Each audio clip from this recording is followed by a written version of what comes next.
Survivor Specialist Phil and Alexa are back with our 5th episode of Winning Survivor. Once again, we are joined by Once Upon an Island, joining us for the 5th of this 10-part series. Today, we're breaking down seasons 17 to 20, from Gabon to Heroes versus Villains. That means we're talking all about Bob Crowley, JT Thomas, Natalie White, and Sandra Diaz-Twine. One of the most random arrays of winners we've ever had. It's such a random stretch, especially when you look at the edits of a lot of these characters. This was really when Survivor editing started to take a turn, probably for the worst. After the Parvati win and all of that, we'll be talking all about confessionals and things of that sort, which I know Wes will have up. But Wes, thanks. I was going to say thanks for joining us again for the 5th part of our series here. Dude, I'm excited. I'm currently in the middle of rewatching Pearl Islands for some videos on my channel. So even though it's not Heroes vs. Villains, I do feel like there's a lot of things that connect the two with Sandra. So I'm interested in talking about that today, along with everyone else, really. We're almost halfway there. It doesn't feel like it, but in 2 hours, we'll be halfway there. It's true. Kind of crazy. It is crazy. It is crazy, especially since we've gotten through a lot of the more iconic of the winners, and then it get into that stretch from season 21 to 27 where, I mean, I know Tyson's in there, but it really is like kind of like a weird stretch to talk about. But this is, I think, when you break them down by 4 the way we're doing, you have some weird ones with like Fabio and Sophie, but then you have Kim and Rob in there, and then you have weird ones with, Philippines, and then but you have Cochran, and you have Denise, and you have Tyson and Tony. Like, that's a good stretch. 29 to 32, kind of strange. But this one here, if you were to say when the season began for each of these seasons that 3 of the 4 winners here would be winners, I would have told you were crazy. JT makes sense. The other 3 are absolutely insane. And it's really crazy too, because when you watch the seasons, you still come out of it kind of being like, interesting that those people won that season. And that even includes the Queen, who I know will probably get a lot of crap from, but through, I think, 7 episodes of Survivor Heroes versus Villains, I'm probably wrong, but I think she had 3 confessionals. She did. Like that. It's absurd. Very quiet start. Very quiet. And there's no way, and Natalie had a very similar edit. They don't do that as much now, but we talk all the time about the winner's edit and how does that work. You look at these 4 seasons, and we have 4 very, very different winners edits, because 2 of them don't really have winners edits. One of them has to have a winners edit because who else was going to win? And the other one is the Golden Boy. That's it. So it's like very strange group of seasons for sure. This week and especially next week, these are weird groupings of people. So we had our golden ages. Like last week was a really big one, and week 4 was a really big one. Now we are entering just the 5 question marks above our heads kind of weird. I mean, since we're talking about just winners, this is kind of like a random week for just winners. But next week, I think it's a very interesting week for winners. I know we're kind of downplaying it because the overall seasons I feel like are harder to watch. But like Fabio, Boston Rob finally pulling it off. Sophie is probably the least interesting to talk about out of the 4. And then you get to Kim. So we do have some dominant winners coming up next week. But this week is like winner-wise, as Phil said, it's just like 3 of them are like, not dominant. I didn't see this coming. Yeah. Well, let's start off here with Survivor Gabon and talk about Bob Crowley, who's still the oldest winner in the history of Survivor.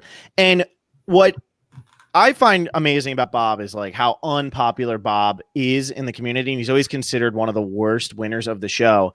And I will never forget watching this first episode and being like, oh my God, that guy's my favorite. And he is the first player in the history of Survivor to be my favorite from day one and actually win the game. He's the first player. He was so likable early on and throughout the season. I don't know why he gets so much hate. I liked him when the season, I remember, sorry, I didn't watch it live, but when I watched it, I was like, this guy doing the bow, like, it was so endearing. Like, he does like the bow tie with his buff, and he's like he's like a high school teacher, and you just like, he doesn't reek of like somebody who is recruited. Even if he was, it doesn't matter in this case, because it's like, this is a high school teacher. Like, I totally buy this. This is like Bill Nye if Bill Nye was like a regular person. Yeah. That's what he reminds me of. Bill Nye won Survivor. Yeah, and him climbing up on top of the little huts that they had out there, and he's like fixing it, and they're talking about Run Around Bob and how great he is. And I just find it amazing how his like legacy is so bad And I always thought it was crazy that his legacy was so bad. And I understand that Gabon is one of the most insane seasons of Survivor ever. And that's why it's the most polarizing season of Survivor. Yeah. People either love it or they hate it. There is no middle ground. And you had a lot of nastiness on the season. But at the end of the day, I think a good guy won. And I really like that. And yeah, he didn't do the most strategizing. I mean, Sugar was doing a lot. Kenny was doing a lot. Crystal was doing a lot. Corinne and Randy were bigger characters. But he won the game, and I think is a really interesting character that just gets so overlooked in this community. Yeah, and I think people choose not to, or choose not. People don't like him because he's not like this loud strategic player. And here we are entering season 41, and everyone's kind of annoyed with the strictly strategic player winning. But like you said, Phil, he's like the good guy won. Like, this is a season of very, very angry and very, very mean people, and the nice guy ends up winning. I mean, the guy was excited over getting a garden as a potential reward. Like, nobody wants that. He wanted that. So he's super endearing. And I think just in a season that was that mean-spirited, the winner needs to be the nice guy. Yeah, I completely agree. And something that Bob gets totally overlooked for, and this is getting a little bit into his gameplay, but not much. People say, oh, he's not a great strategist, and there was so much else. There was so many other players who were doing more, but he really did create one of the, I don't know if it wasn't the first, obviously, because of the stick and all that.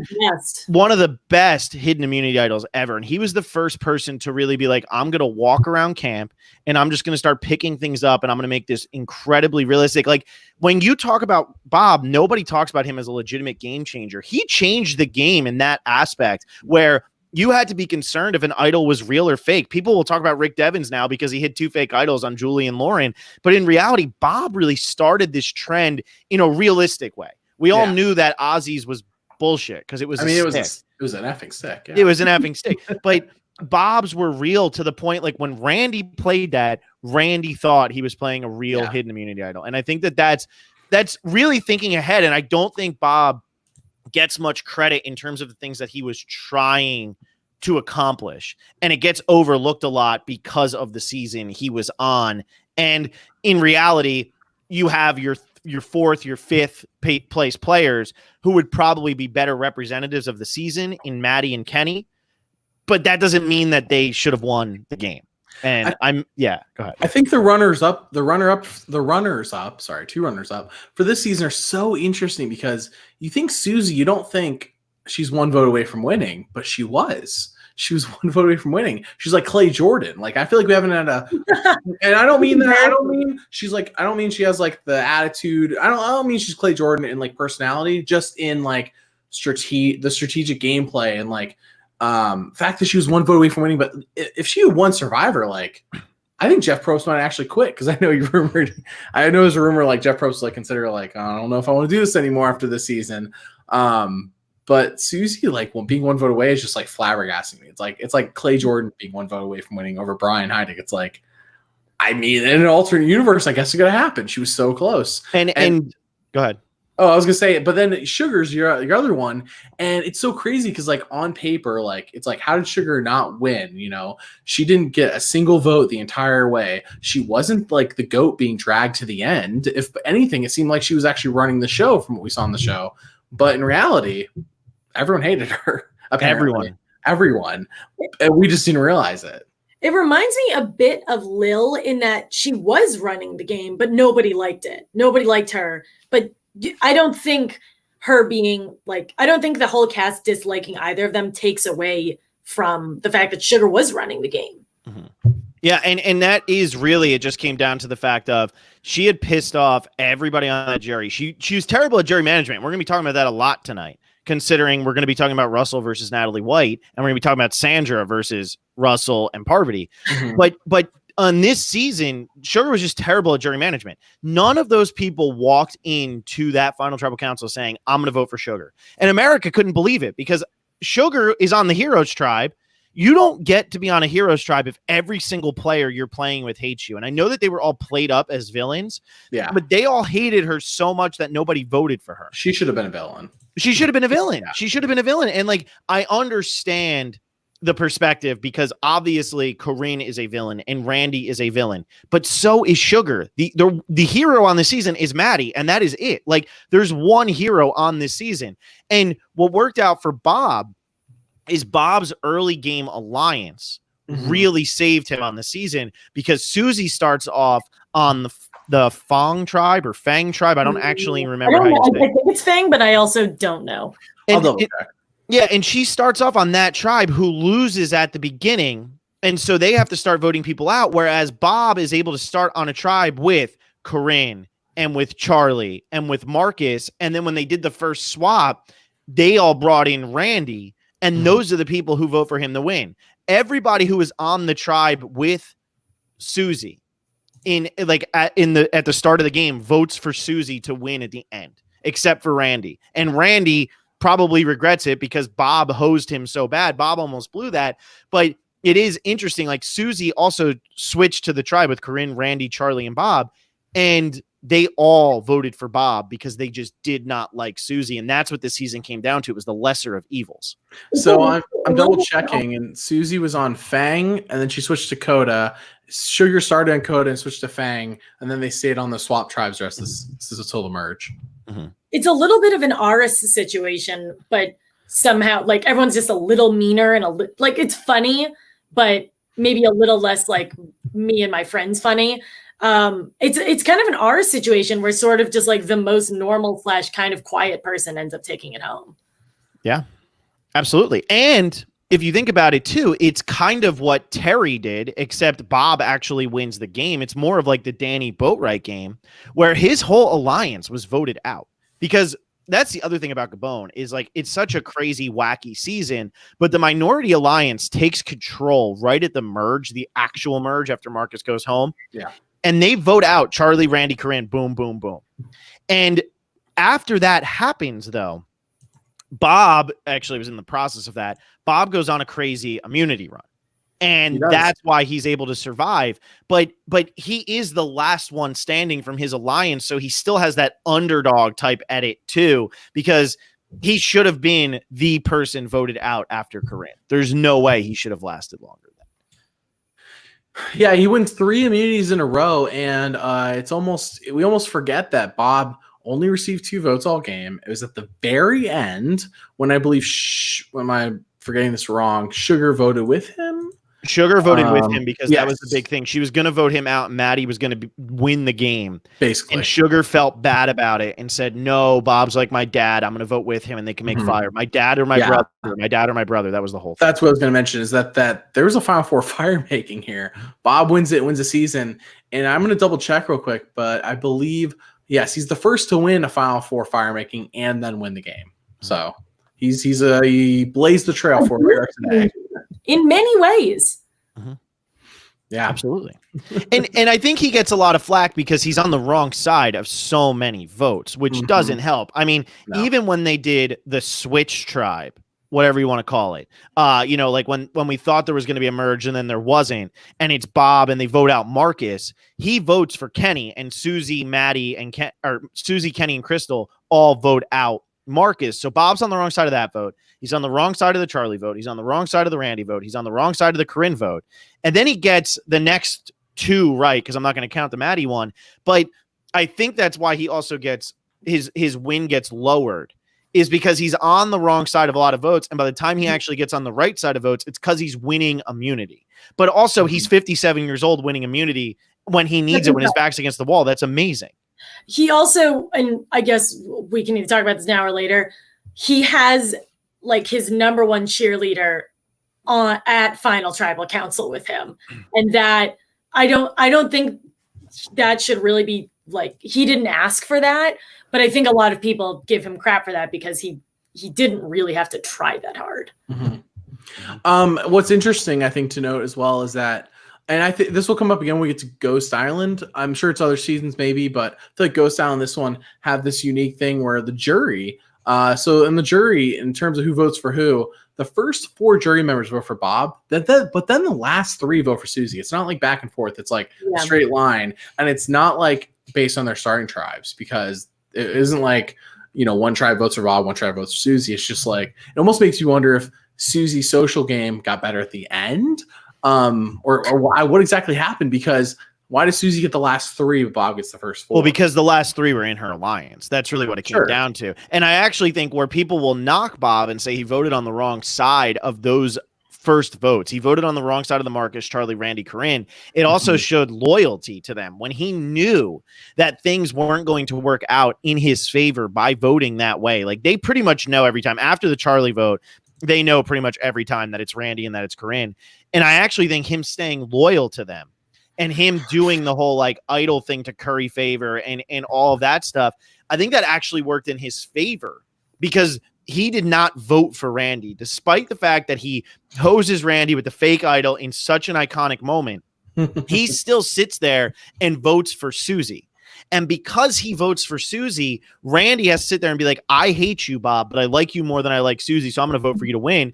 And he does vote for Bob to win because it was just alliance-based. And people always knock you, oh, you didn't vote on the right side of the numbers, you didn't vote on the right side of the numbers. That doesn't necessarily make you a better player. Yeah. Sometimes voting for the person or voting with the person who's in your alliance, even when you know it's not going to work, is a very good strategic move. And Rick Devens was proving that in Edge of Extinction, because even though he's voting wrong, that's not what it's about. Survivor, you don't get to the end and just like, well, one of you voted right every time, and one of you voted only right half the time, so the guy who voted right every time wins. That's not how the game works. The game is to please the jury. Rick Devens was pleasing the jury. Bob clearly pleased more of the jury, and it doesn't matter if he voted right or not. It's what your jury wants is what you have to do. And in this case, Bob figured out what 4 of them wanted, in a sense. And it's a good thing Sugar played as bad of a social game she did, because I'd be very curious as to how this vote would break down if she garnered any votes. Because she garners 1 vote, do we have a tie? If she garners 2, does Susie win? I don't know. Who does she steal votes from? She probably steals them from. Go ahead, Alexa. From Bob? Is that what you're going to say? No, I was actually going to say I think she steals them from Susie because Corinne and Randy were never, ever, ever going to vote for Sugar. And I actually think Sugar has a better chance of getting the votes from Maddie, from Kenny, from Crystal. She spent more time with them. She worked with them longer. I think that if she was likable, she actually steal the votes from Susie. And then maybe Randy's vote that if he does throw it at Susie, it doesn't make a difference. But Charlie, Marcus, and Kareem were going to vote for Bob no matter what. They could not stand Sugar, and they could not stand Susie. There was no way they were voting for that. Mm-hmm. I think it's a crime that Gillian didn't make it to the end of the game. Well, that's her and her elephant dung. Just want to throw that out there.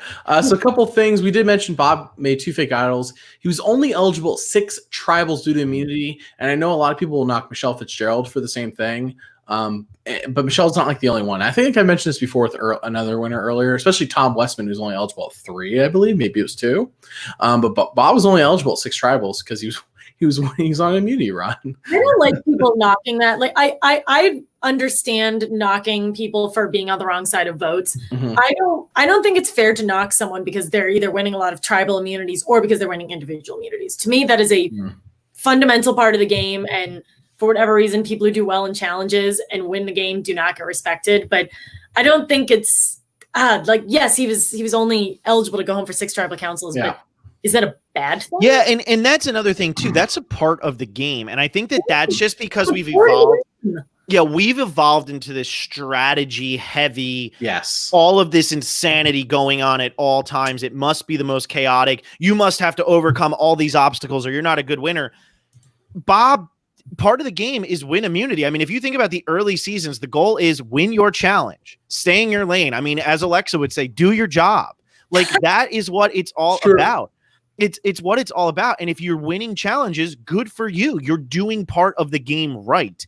And so I don't understand the faulting of that. I understand that some people might say, oh, let's knock Mike Holloway or let's knock Bob Crowley down a couple levels because they had to use these immunity runs in order to win their game and they weren't strategically good enough. But also, when your back is against the wall and you have the clutch factor, do people knock Tom Brady? Do people knock like Aaron Rodgers? Do people knock Matthew Stafford because they can make 4th quarter comebacks like nobody else can? No, like John Elway made a career on it. I'm just going to keep doing football players, but that is what it's all about. It's that clutch gene that some players just don't have. Congratulations to these guys for having it. I'm just loving, you go Tom Brady, Aaron Rodgers, Matt Stafford. Very talented, but like you put those three together, Matt Stafford is not what I was expecting. Matt Stafford, I actually had to look this up the other day, and that's why I said it, because I had to write an article for the betting website. Matt Stafford actually has more fourth quarter comebacks in like the last 6 years than Tom Brady or Aaron Rodgers, because his team is always losing. That one season they had 9 wins and he had 9 fourth quarter comebacks. It's insane. So yeah. But that's something that now that we're halfway through, we've kind of already been following it, but I mean, you think Jenna Maraska, she wins a bunch of games. Nobody respects her. She wins Bob 4. Crowley, I wins 4. Bob Crowley, I kind of forgot that he won a lot of immunities. Nobody respects him. Mike Holloway, nobody respects him. We'll talk about Ben. He does his immunities in a different way. Nobody respects him. So it's weird and frustrating that a large part of the game, winning individual immunities, and also a new large part of the game, which is finding immunity idols, is a knock. Like that, you should be eligible to go home at every single tribal council, and if you survive by the skin of your teeth, like that's impossible. But Alexa, everybody rips on Denise as not being that good of a winner, and she was literally eligible at every single tribal council. So that is what is so infuriating. That's what's so infuriating about it. Like I look at Fabio, who we're going to be talking about next week's, and he's another one. He had to win a bunch of immunities, but I'm not going to knock somebody. There's nothing harder to do than hit the game-winning shot. And Bob did it 3 times in a row. Like Ozzy couldn't do it once against Sophie Clark. And Bob Crowley did it 3 times in a row against an Olympian, a gamer who should be very good at puzzles and wasn't, and against Maddie, who's really like, what was he, a personal trainer or something? Like, so you can't knock the guy for hitting the game winner every time. And I think it gets a little redundant. Like, what is the winner we want? Like, the winner we want is we want the Parvati. We want like, oh, it was back and forth and all that. But there are different ways to win Survivor. And obviously that's what we're trying to break down here. And Bob's way of winning, people will rank Bob as the 38th best winner. And I sit here and I'm just like, no. And now we're kind of going down a different rabbit hole. So we'll back it up at some point. I would go so far as to say, if you have someone play the exact same game as Tony, but has a different personality than Tony, people hate him or they hate her. I think people love Tony for his personality, but the game that Tony plays is a game that many people complain about. Oh, yeah. I do think what's important to note is that the way people think about Survivor now in season 4, going into 41, is shaped a lot of how they view past Survivor winners, which is one goal on my channel. Is whenever I make a video, I'm like, this is what the story was trying to tell us in 2003, 2002. Because if I look at all these people and how they played in 2020, things have shifted. But that's not what's being told to us, and that's not how people were viewing them at the time. You know, Rupert in Pearl Islands is beloved. Even my wife, who has seen him in other seasons, is like, I love Rupert. And it's like, yes, Pearl Islands make you love Rupert. Wait till we get to other seasons. But well, I think same goes for like Bob though. And I forget exactly what season this was introduced in. I believe it was Millennials versus Gen X. But the idea of a resume being like this important thing that you have to have at the end, I feel like it shaped a lot of how people view winners. Like, well, yeah, they won the game, sure, but like, what did they do to get there? You know, what's their resume? And it's like, the resume is a concept created, I think, by people who watch the show, because it wasn't created by people in the game necessarily. It's created by, I think the first person who said it was Will in Millennials vs. Gen X. Correct me if I'm wrong. I was about to ask, let's try to figure out the first time someone says resume. I feel like it has to be earlier than that, but Will is like the most obvious. He's the one I think of. And this is like what we're going to be talking about, though, as we go through these seasons. And that's why I always say China starts mid-school. Mid-school starts at season 15 and runs straight up until season 27.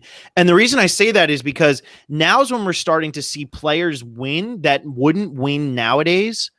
But we're also seeing gameplay that we still see nowadays. Like, we still see people play like Sugar and Russell and Maddie and Kenny and Crystal and Corinne and Randy. Like, we still see people play like that. I mean, who really plays like Randy? Well, I guess you're right. But Randy, but there are people who will go out there and just try to make other people's lives a living hell. I mean, Abby Maria plays like Randy. Sorry, Randy, but you and Abby Maria play the exact same game. And so, like, when you look Are at you this, insulting Randy? You're insulting Abby because I think you're insulting. that's an insult to Randy. That's definitely sorry. I mean, I like Abby, but that's an insult to Randy because Randy is somebody who could win Survivor. Abby can't win Survivor, but they play a very similar game where it's like, if I don't like you, I'm gonna egg you on and try to piss you off, and that's not a good way to play Survivor. But what I'm saying is, like, you know, we always ask this question when we start wrapping up. Could somebody like Bob win today? Could that style of game, could Bob win today? I don't think it could happen because nobody's going to respect it. And I do think nowadays people would bite the bullet and vote for Sugar because they'd be like, oh, you did more, even though we hate your stinking guts. Yeah. We're going to give you the votes because Susie and Bob, you're not good Survivor players. And I think that that's just completely insane. And it's probably part of the reason why Survivor for so long didn't just cast fans, because when you just cast fans, and I'm all for casting fans. I think fans should play over recruits. But at the same time, you do need a little bit of a balance. You need the Nora Salmons, who I guess did apply, but still, that's beside the point. You need the people who aren't there to be game body because they have built in their mind what makes a good Survivor player. And it's not really true. Like, what makes you a good Survivor player is how you play on your season. And if you can get the votes at the end while you sit there in front of a jury. But everybody's trying to change that and be like, no, you must hit this criteria in order to do it. And I just think it affects people like Bob and Natalie and even JT. I don't know if he could win nowadays. But I think, go ahead. This will be quick. I would like to see in an upcoming, like in a new season, someone win 4 or 5 immunities and get to the end. I guess Chrissy is probably Brad. Yeah. Okay. Brad and Chrissy are our most recent examples. I was thinking about Mike, but Mike's the last time that won. And I would like to see how they fare in a final tribal council. And everyone disliked Chrissy and Brad kind of stumbled to the finish line. I would like to see someone who the jury likes as a person, wins a lot of immunities, how they do at the end. Because I think those two people were frustrated with them. And if you have a likable challenge beast at the end, do they win? I don't know. Are you talking about modern Survivors? I feel like we've had likable challenge beasts. So let's say 41, yeah. Yeah. Because I'm like, we've had likable challenge beasts at the end. Just recently, I guess not as much. I do think what's important to note though is I feel like Bob. I mean, isn't Tommy almost proof that a Bob kind of game wins still? No, because Tommy didn't win any immunities. Tommy was not on the wrong side of numbers. Like Bob, like Tommy always had his alliance in the majority, which was key for Tommy's game, because when he sat there at the end, he could say, I knew you, I was everybody's number one. Bob was nobody's number one. So I don't think so. Fair. Okay. I was just thinking about somebody who won almost purely on social, because Bob's 3 immunity wins. I don't think people were like, well, I got to vote for Bob because he won all his immunities. I think the strategy was the third of the 3 reasons they voted for him. I think in social we're definitely above that. But I do think he gets voted out where Crystal goes home if he doesn't win that immunity. I know Susie and Bob were kind of like, or Susie and Maddie were kind of like changing, like, Sugar. I'm sorry, I keep saying Susie, but Sugar was kind of like, you know, getting a soft spot for Bob and like, oh, I'll see if I can work with you longer. But I still think he probably goes home at the boot where Crystal goes home at final 6 if he doesn't win immunity. So no, I think like Tommy was straight up just social, where Bob needed to win some of this stuff. And another thing that gets overlooked too, like as we've moved away from it, and because Bob hasn't played again and all of that, even though Bob did not have this crazy, flashy, over-the-top strategic game, he won fan favorite on this season as well. Sure. And he's never played again, but that kind of shows how the audience was different back then too. The audience was okay rooting for Bob in 2008. I don't think they'd be as okay rooting for Bob in 2020 just because it's not as exciting anymore. Oh yeah, if we teleported the 57-year-old Bob to today, not the newer, older version of Bob, but if the Bob that exists in the season to today, I think you're right. If he wanted to be like, that was a boring season, which I feel like is what we got a lot of when people were like, when Sarah won, people were like, oh, that was a boring season. And I don't think it's just because of the boot order. I think it's just because at the time people didn't really like Sarah winning. We didn't like Ben, but at least Ben was entertaining, even if you didn't like him winning. I feel like Sarah is the most recent example. I think Tommy was. I remember people mostly being like, but that I don't know. I feel like I wonder how Under the Idols will hold up over time, because of I feel like the Dan thing really taints a lot of the season. So I just feel like it taints Tommy as well. But a couple of things I did want to mention though with Bob. One is just a fun fact, and I don't know if we mentioned this already, but Julie Berry from Vanuatu actually attended apparently a class he taught in high school. Yeah. Wow. So, yeah. That's a fun fact. I did not know that. I remember hearing it, I believe, on another podcast, but then I looked it up to make sure. And then he is the oldest Survivor winner. He won at 57. And then the other thing was he's the first winner to have to survive 2 tribe swaps. There had never been 2 tribe swaps in a season before Gabon. Now, to be fair, the second one only lasted for like an episode. Yeah. But still, and he never swapped tribes, but his tribe was not like the same after every tribe swap. It totally changed almost every time. Mm-hmm. So Bob did have to deal with that. Yeah. How many the winner has. did Bob have? I'm sorry, what was that again? How many confessionals did Bob have? Take a guess. 31. I was going to say 34.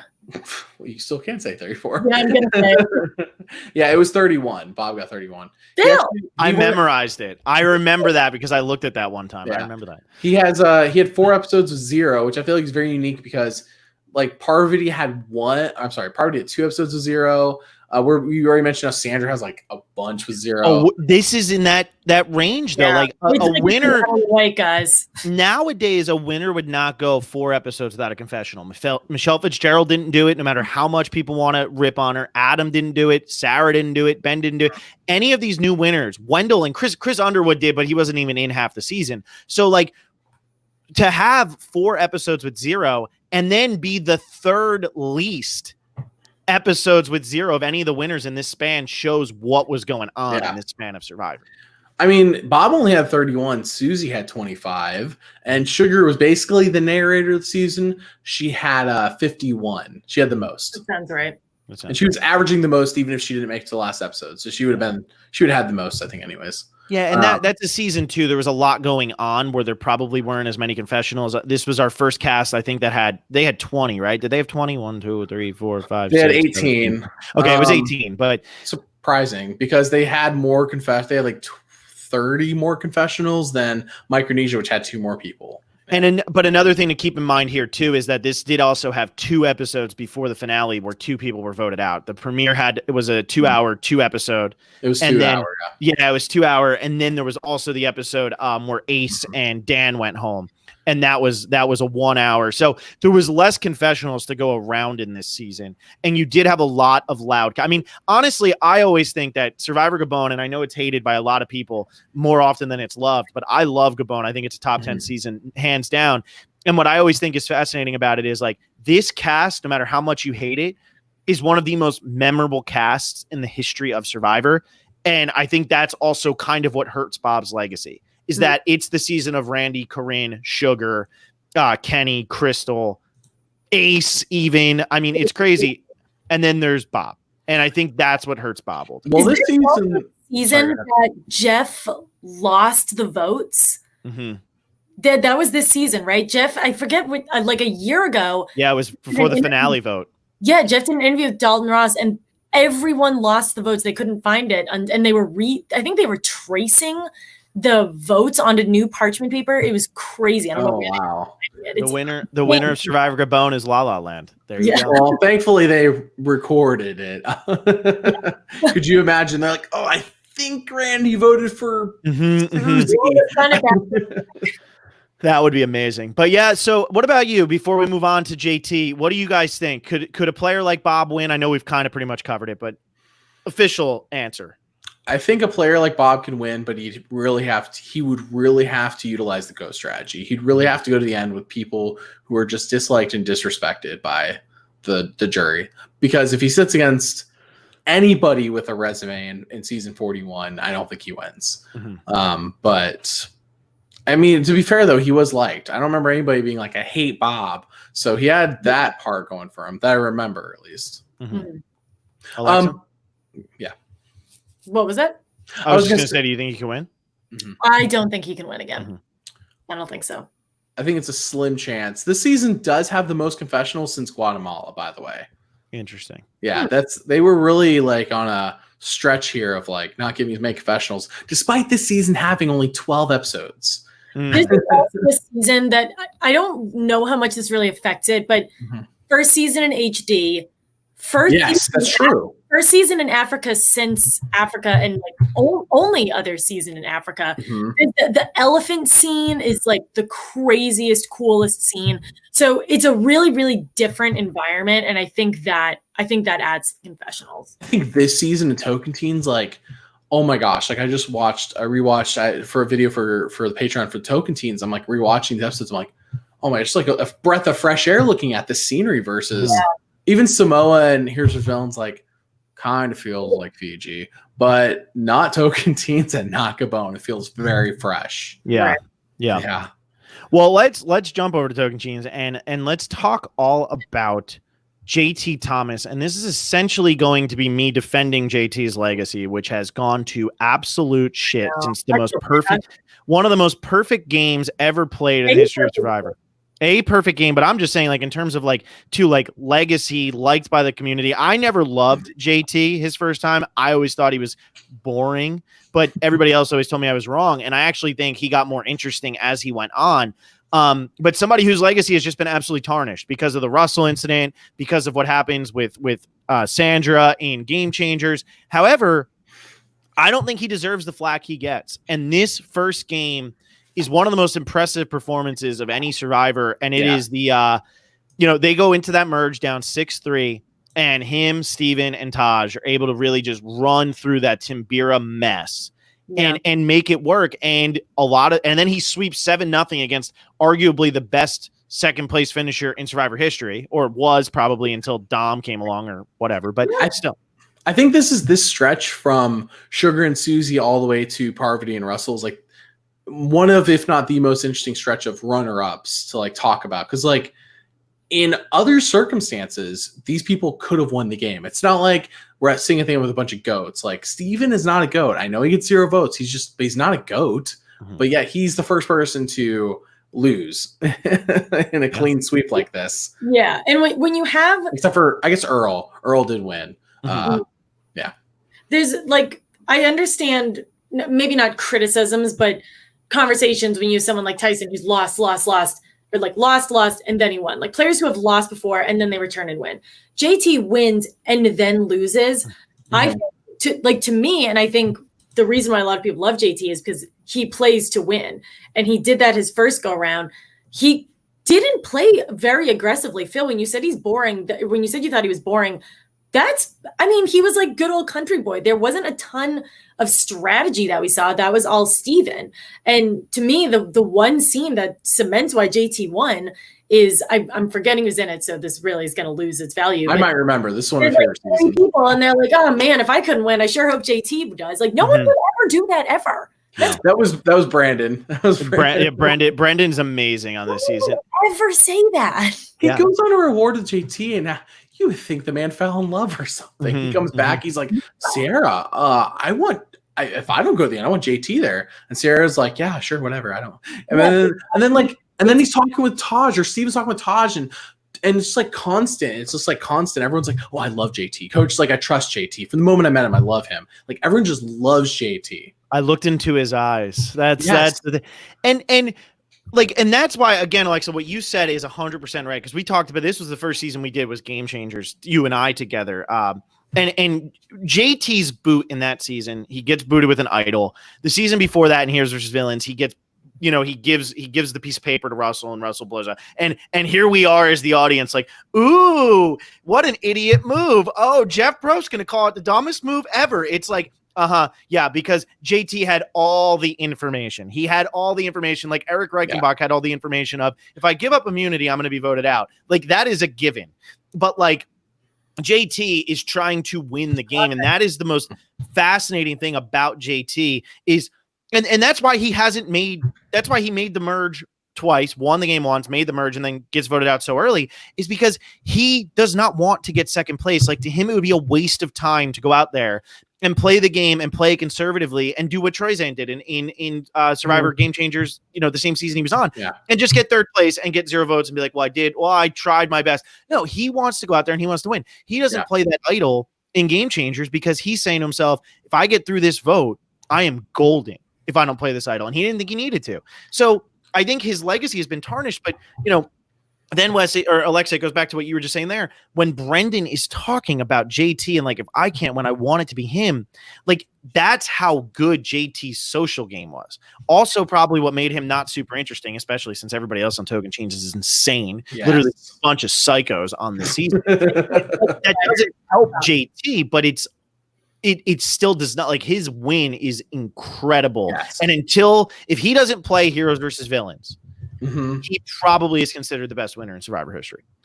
This performance here is so dominant, and it's not necessarily JT and JT's win that makes me love Tocantins so much. And every day has me debating: is this the best season, or is it Dave versus Goliath? A personal favorite, at least. But there's just like so much here. Like, JT's social game is so good that we mentioned that like people want him to win. Like, and we're not like in like the next to last episode or in the finale where like it's the jury. People are still in the game and talking about, I love JT. JT's amazing. I love JT. And it's like, I know the editors are like purposely showing this, but I think they're purposely showing this because that's probably how often it was coming up. It was just like a point of conversation every time we talk JT. It's like, oh, I love JT. If that happened now, and I guess I'm spoiler alerting for a conversation maybe 10 minutes from now, I don't think JT wins if he plays now, even if he's a first-time player, because someone that likable always voted off. Definitely. 100%. You hear somebody going, oh, you know what? I want to throw my game and help this person win. Yeah, you're like, both of you are gone.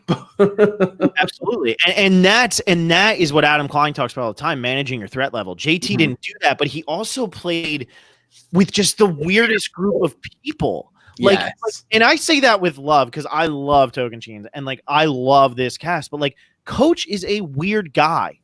But Coach is also able to get like Coach is a very underrated player because I do think Coach is acting half the time. But I also think like he's able to get people to drink the Kool-Aid a little bit. And Tyson is able to get people to drink Tyson's greatest confessional in the history, or not even confessional, but his greatest moment in the history of the show, I really believe, is when he looks at Debbie and he literally says, I just lied straight to your face and you ate it up. And like it explains him, but these are the types of people JT was playing against, so like it's really impressive to be able to navigate those personalities and then sit there at Final Tribal Council and spin it after everybody said how great you were and make Steven sound like the biggest asshole to ever play Survivor when that just wasn't the case. It's just he was playing. He was playing on just a different level all around. 100%. He couldn't win nowadays. I don't think there's a person in this cast that beats him at the finale. No. I don't think there's anybody there at 15 that has a shot. Like Steven may have had the best shot, and even then. Yeah. He has a Todd level Final Tribal Council. He crushes. That's a top 5 Final Tribal performance. I do think part of that is because I feel like this is Steven's weakness, though, is when he gets that Final Tribal. And I think the more you hear from Steven now, Steven might be a bit more confident now. And I thought that until I watched Cambodia, and I'm like, here's Steven breaking down again out in Survivor. How he's like, I think Steven like is great. Like if Survivor, if the Final Tribal Council was answer all these questions on a written test, Steven would crush JT every day of the week. But it's not. It's like you have to answer face to face and like think on the fly.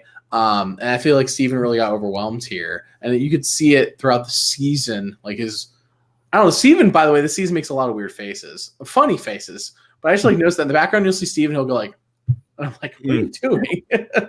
I love Steven. Good duo. And they're such a fun duo because they're just so different. Yes. And everyone loves that. Like that's just such a and at the beginning, Steven's like, I'm the New Yorker and he's the Southern guy. It's perfect. Well, and it comes down to, we've seen this a lot in past seasons. Steven is too neurotic almost for Survivor. And I'm like I get it, that's his personality, but we see this a lot. The people like Steven or Hannah or Gabby, like when you sit down and like you're that much of a thinker, it's hard for you because you're always thinking, okay, people are seeing a side of me that maybe like you're thinking like you lower yourself. You know what I mean? Like it's that whole like, not that you don't have like high self-esteem or whatever, but you're always thinking like, are people not liking what I'm saying? And JT played into that weakness of Steven's so hard because Steven's a brilliant guy and Steven's like a great Survivor player and Steven's just a really well-spoken guy, but I think there's parts of him that still have that doubt, that little doubt that creeps up and is like, hey man, like you're not as good as JT. You're not as good as JT. And JT just took the knife and just stabbed him over and over at that final tribal council, to the point where Steven's not even talking to the jury. He's talking to JT like, come on, man. I love, like, what is going, and it's so sorry. Yeah. I think one scene that really stands out in my mind when we talk about JT winning is I believe it's at the merge, if it's not the merge episode, where Coach comes up and talks to him and says, you know, I trust you. I want to get rid of I believe Brandon was his target at that point. At that point, Brandon became the dragon. Yeah, at that point, Brandon was the dragon. And he's going with JT, he's trusting him. And then JT goes and talks to Steven. He's like, hey, Coach came up to me and said he trusts me and he wants to put Brandon. I'm paraphrasing. And Steven's like, why would he do that? JT's like, I don't know. But it's like, that's like the appeal of JT to everyone in the season. Like, everyone just loves JT. And it's like partially it is who JT is, but on the other side, it's like, I don't know. Like, it's just something you can't put your finger on. It's like it's like Parvati. It's like just that natural charm that people are drawn into. Unfortunately, it doesn't work as well in the other seasons, but in this season, it just crushes. And I think he's got, like, when you just said, he's like, I don't know. Plays a little bit of like the dumb Southerner a little bit. He plays it. That's not me saying that. Yeah. And that works. That is huge. Everybody gives Nick Wilson a lot of credit for that, but JT is probably the first one. JT plays the aw shucks. I'm just a good old Southern boy, and I'm just going to go out there and I'm a hard worker, and that's all. And I'm nice, and I'm going to be friendly. And in the end, he's going to literally stab like the New Yorker as many times as he can, because he wants that $1 million more than any of them thought he wanted that $1 million. Like, it's unbelievable. And he played such a good game that Steven never had a shot at getting rid of JT. Like, there was no way Steven was going to get rid of JT at, what was it? It would have had to be final 5 3. or final 6. Yeah, there's no way he was getting rid of him when they were getting rid of a Debbie or Coach. Like, they needed to go. So, but by the time he's like, you know, Coach, Taj, and Aaron, JT's winning his way to the end. Similar actually to Brian Heidick in that winning those final 3 immunities, where it's like, you know, you needed me to this point, but in case you don't need me, now I've secured my way to the end. Not saying they're similar people, just that the final 3 immunities. Bob didn't even win the final 3. He won the final 3 and then had that 4th one he didn't get. But here JT makes sure, like, even if you don't need me, you don't have a choice. Well, and another thing, like I was talking about this in the last one. Sometimes voting for somebody, not voting for somebody is a great strategy. And JT doesn't vote for Coach when Coach gets voted out. And I don't remember the exact, and maybe Wes, you could tell me, but I don't remember exactly if JT comes back and is like, oh my God, what did you do? But I'm pretty sure like JT, even if it was edited that way, did not, or knew that Coach was going home that night, and purposely does not vote for Coach so that he will get Coach's vote at the end. And it's a brilliant move, because that is what Coach wants. Like, Coach has that ego that you need to lean into that. So JT, sorry, you didn't play a perfect game. You didn't vote correctly every time. Yeah. But in that vote, he voted correctly. I feel like Coach is the kind of person too, where if you're like, oh man, I didn't vote for you, like I really wanted you to stay, the coach is going to believe him, even though, as you mentioned, I don't remember that episode exactly in terms of does he come back? I don't remember him and Steven ever really fighting until the final tribal. So I bet you JT was in on the loop and he votes for Aaron knowing that Coach is going and that he didn't need to vote for Coach. I think you're right in that aspect. And Steven lets him get away with it too. Yeah. From what we saw.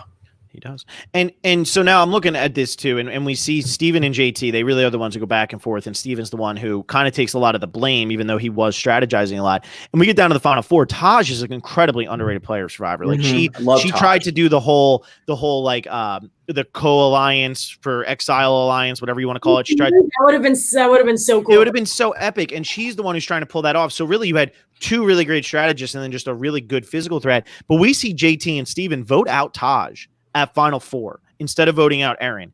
And that always begs the question, and this is what JT leaned into really hard, where it was, thank God I won immunity because I took you, man. You wouldn't have taken me. You would have taken Aaron. And it would have been interesting to see a Steven versus Aaron final 2, because I actually don't dislike Aaron as much as a lot of people dislike Aaron. But that would have just been ripped apart.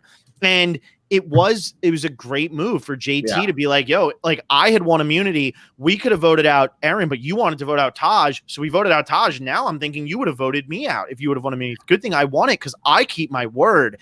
And he's saying that straight to Coach in the back row, who's like, honor. keeping their word. I don't want to get too deep into this but everyone remembers the Coach Amazon story. And so I made a video all about the Exile Alliance. That's on the Patreon. Not to sit here and promote that too much, but because I just made a video, that's why I remember this so much. So he tells the Amazon story, and I think everybody kind of remembers the Amazon story.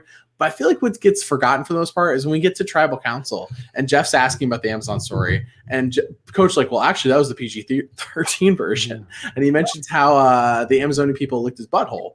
Yeah, and I'm paraphrasing, but I completely forgot that. Yeah, what? Coach is the best character. I mean, I don't know if anybody argues it, but Coach is the best character Survivor's ever had, and he's just amazing. I mean, he just leaned into it. He played into it so hard. And like Alexa and I on our Patreon for the month of June, we did a Heroes versus Villains casting of seasons 21 to 40, just one-time players. Sure. And there were some players we were like, do they really belong on the hero tribe? Yeah. Or could 5% of people might see them as a villain, so maybe we should put them on the villain tribe or whatever. Coach was one of those where it's like, was he a hero or was he a villain? It doesn't matter. Just get him on the freaking season. Just get him on the season. We will make an exception. He does not need to, because he's a villain, but he's not really a villain. Like, he's not a villain in the Boston Rob or Tyson way. Like, Coach is an ass in Tocantins, but he's not mean. Like, Tyson is straight up mean to people on that season. Coach is not that. He just likes to insult people behind their back. We need Coach back a fourth time. Coach needs one last time. I don't want self-aware Coach. Like, I want Tocantins Coach, and we'll talk about in self-Pacific where he's pretty self-aware but doesn't own up to the game he played. I don't even like Heroes vs. Villains Coach a little bit, but Tocantins Coach is vintage best. Put him on Exile Island, give him a staff, and you're good to go. Totally I mean, remember when they said your team's stacked, and then Brandon's like, we're throwing underhand. Nobody's amazing at this, or who's done this before? Coach I have. And I think that's, I mean, part of the reason JT was very popular at the time, but part of the reason why JT maybe loses some of his legacy is because people kind of forget his winning game now. They remember his losses because they had such big moments in those losses, but they kind of forget his winning game because of people like Coach, because of people like Tyson, who have completely overshadowed JT now. Like, if you're talking about who are the three most popular players from Tocantins, it is 100% Tyson, Coach, and Steven. Nobody talks about JT anymore the way that they talked about him back in that day, because his games have progressively gotten worse, whereas the others, their games have progressively gotten better. Of course, now you can't say that really about Steven or Coach, but they still were very, focal points of their season, or Steven or Tyson, but they both were very focal points of their seasons, no matter what, when they played. So, poor JT kind of just gets forgotten here. Mm-hmm. Even though if you just looked at Tocantins, just Tocantins, it is easily a top 5 winning game of all time. And I put it above any second time player. I put it above Boston Robs and Parvs and all that, because he did this his first time. And it is so unbelievable to do that. It might be the best winning game. And he ran circles around not a bunch of recruits, like pretty good players. Like Taj is a good player, Steven's a good player. Tyson, pretty good player. Coach, all good players. Yeah. I mean, Tyson goes on to win. Coach goes on to be a runner-up. Mm-hmm. Steven is, a very big part of Second Chances. He's a know-it-all. He's a know-it-all. He beat legit players. And we haven't seen Taj play again, which I always find to be very interesting, because I think Taj would be a great person to play again. But he beat really good players. Like, there is no denying that he beat really good players, which when we get to Samoa, Natalie beat maybe one really good player, and then we can talk about everything else. But I think this was a season that was loaded with really, really good Survivor players. So to be able to run circles around them, some Coach is a recruit, obviously, but to be able to beat some of these other players who go on to be legends in their own way on Survivor, that's impressive. I know we've kind of overlooked some of the things that JT had to deal with, but and this is going to come up again next season when we talk about Natalie and Russell. But JT, Steven, and Taj all go into the jury phase down 6-3. Mm-hmm. They did not have the advantage. They weren't even close to having the advantage, because once, I believe it was, Joe gets medevaced. His knee. They go from that 6-4 to 6-3. everyone's waiting around for this Exile Alliance going to happen, which, by the way, I almost forgot JT got looped into it the last second by Brandon. So it's not even like the Exile Alliance was screwed him, because if they actually had stuck together, JT would have been a part of that as well. That's how much he was loved. But going down 6-3, it almost reminds me of Vesepia going into Marquesas. But Vesepia didn't like go into Marquesas and then bring her group of Rob and Sean to the end. It was just Vesepia got to the end almost by herself. I have to say one thing about this, because it's an incredible fact, because you're bringing up this 6-3. From the time that they hit the jury phase down 6-3, before Taj gets voted out of the game at Final Four, JT, Steven, and Taj receive a grand total of 1 vote after being down 6-3 at Final 9. And it's Taj. She gets 1 vote at the Debbie boot, and the vote comes from Coach, who literally just had no idea what was going on. Everybody else voted for Debbie. But that's how good the 3 of them played the game. They got 1 vote before Taj gets voted out. I mean, Steven finished with 1 vote the whole game. Come on. And that's what happens when you have tribes like Timbira, or we'll talk soon about Tandang. I guess we'll talk about the next week. When you have a tribe that's together for so long and they all just hate each other. Yes. And it doesn't even matter who the other people are. And actually we'll talk about that in probably 2 minutes with the 444 and Galoo. It's almost like they mirror each other in some ways. And I got to correct you, not to be like correcting and yes, no, that's wrong. Steven didn't get a vote on this season. Well, I'm looking right now. He has 1 vote on the wiki, unless I'm missing something. I'm looking at it right now, and I don't see. If you look at the order people were eliminated. Oh, you know what? So I was wrong. So Aaron voted for Steven when Sierra went home. So it was actually, they received 2 votes. Taj, Steven, and JT, they received 2 votes from Final 9. Still incredible. Like, still a really impressive thing. And both times that they received votes were actually in tribal councils where 3 people received votes, and they were always just people who just received 1 vote, and the other 2 people were always going to be the targets more. So I did miss that. So it was actually Taj did get votes in the pre-merge. I don't know how specific we're getting here, but in the post-merge when they should have been getting picked off. That's what I'm saying. You're right. There were 2, and I just missed Steven's 1 vote. But so 2 votes when you're down 6-3. You get 2 total votes between 3 people over the course of the next 6 episodes, I guess it is, right? 1, 2, 3, 4, 5. The next 5 episodes, you get 2 votes from 3 people. That is incredible when you're the minority alliance. It's unreal. I really do think I almost wonder. I really feel like the Joe medevac actually helps, because they wanted to get rid of Brendan then. It wasn't. I don't think it was going to be Joe then. I think it was supposed to be Brendan. It was supposed to be the Dragon was supposed to be Slade at 8. It's one of the best episodes of the season, and it ends in a medevac, but that is one of the most fun episodes where they're just going back and forth. Do we get rid of Brendan? No, we get rid of Coach. No, we get rid of JT. No, we get rid of. It's one of the most fun edited episodes, maybe of Survivor ever. Just editing is incredible in that episode. And it's just, I feel like because Joe gets medevac, they have so much time where they're just sitting around like stewing. I hate Brendan. It needs to go, especially Coach, who of course by the time he puts up Brendan, is like sweet relief. But I feel like they spent so much time focusing on Brendan that other things are pushed to the side. Like, we should be thinking, okay, Brendan, and then what? But it's really like Brendan. For like 6 days in the game, Brendan. It's like almost a whole week. We're just focusing on this one guy, but it's like, okay, what are we going to do next? And it shows, then goes Tyson. Tyson shouldn't have gone next. You know, it should have been Steven. Or JT. I know everyone's loving JT, but it should have been somebody. And at that final 8, it's 5 votes Tyson, 3 votes Sierra. No votes for JT, no votes for Steven, no votes for Todd. The beauty of the Brendan obsession is because that's where the Dragon Slayer nickname comes from, and that transcends Survivor. But when you actually look back and think, like, wait, who's the dragon he slayed? It's this guy, Brendan. To be fair, though, it was because of the Exile Alliance that they suspected. Yes. They suspected he had a side thing. So it wasn't like it was just some random guy who wasn't doing anything. It was a guy who was smart, not the best socially aware person, but he was smart, and he was forming alliance to their side. So it wasn't like he did nothing. But nobody thinks of Brendan as like, oh, he should come back for a second shot. I love Brendan, and I think he should come back for a second shot. But I do know what you're saying. Like, nobody talks about Brendan in the grand scheme of things because, I mean, that's the draft. Like, it's not Tyson. It's not JT. It's not Steven. It's Brendan. Yeah. And remember, the Bride of the Dragon was Sierra, which makes no sense, but the Bride of the Dragon. Only because they were partner, not because.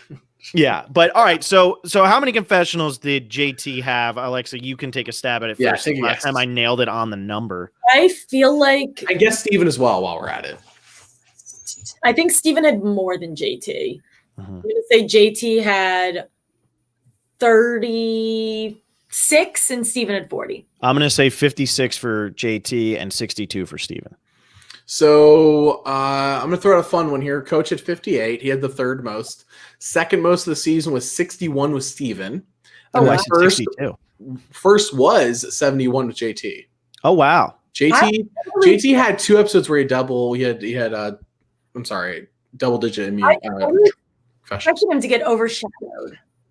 No, JT, I only rewatched half the season, to be fair, when I did the Exile Alliance video because it's not relevant past like episode 8. But no, JT was very prominent, like especially going into the merge. He's I know we like try to think that JT maybe like in retrospect, like what did JT do in Tocantins? But like JT did a lot of things and he was very interesting to talk to. He has good confessionals, but he does have that strong accent. It makes it a little bit harder. So he doesn't have like any like real iconic lines, but like JT lost like a tooth, you know.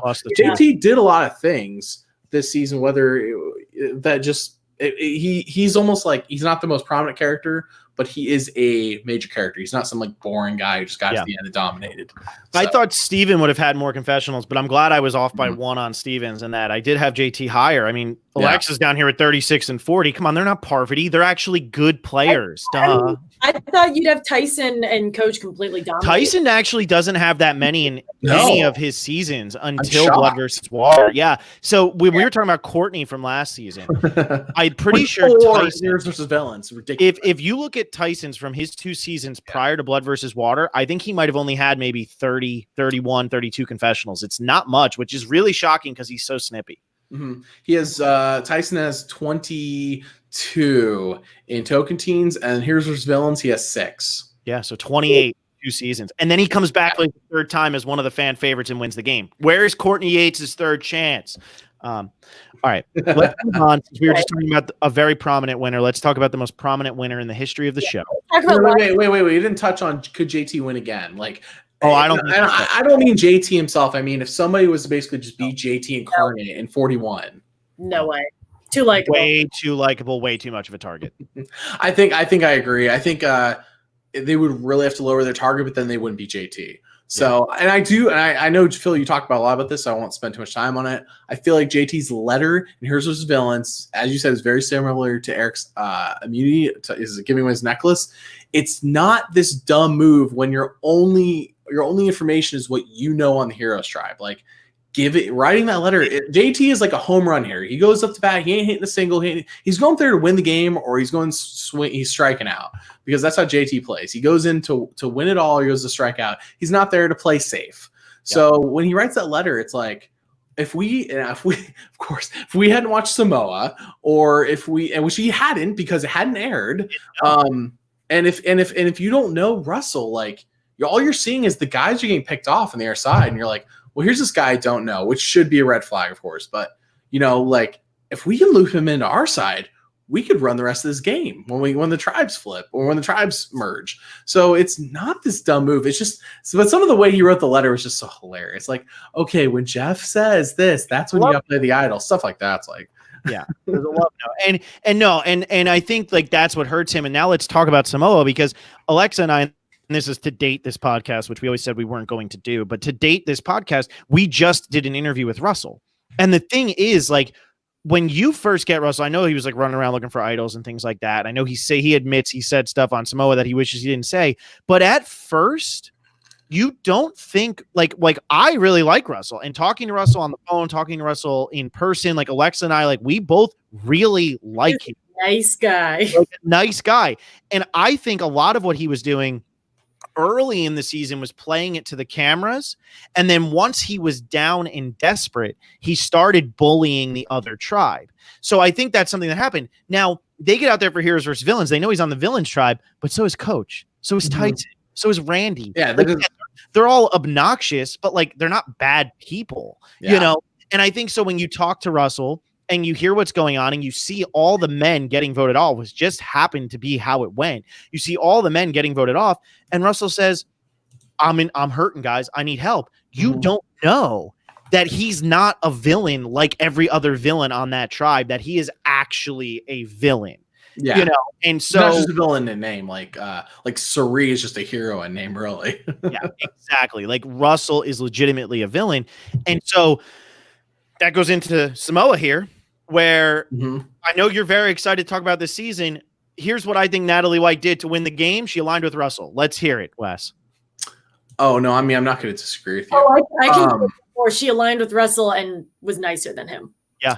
So as I mentioned in previous podcasts, and I'm going to emphasize here, and I think this is another marker in Survivor. We mentioned how in China, it's like we're still talking about how it's the social player wins. Like that's how Todd won. He was the best social player. Here we're in Samoa, once again, learning this lesson in 2009, the social player wins. Natalie wins, treating people nice and not treating them like crap.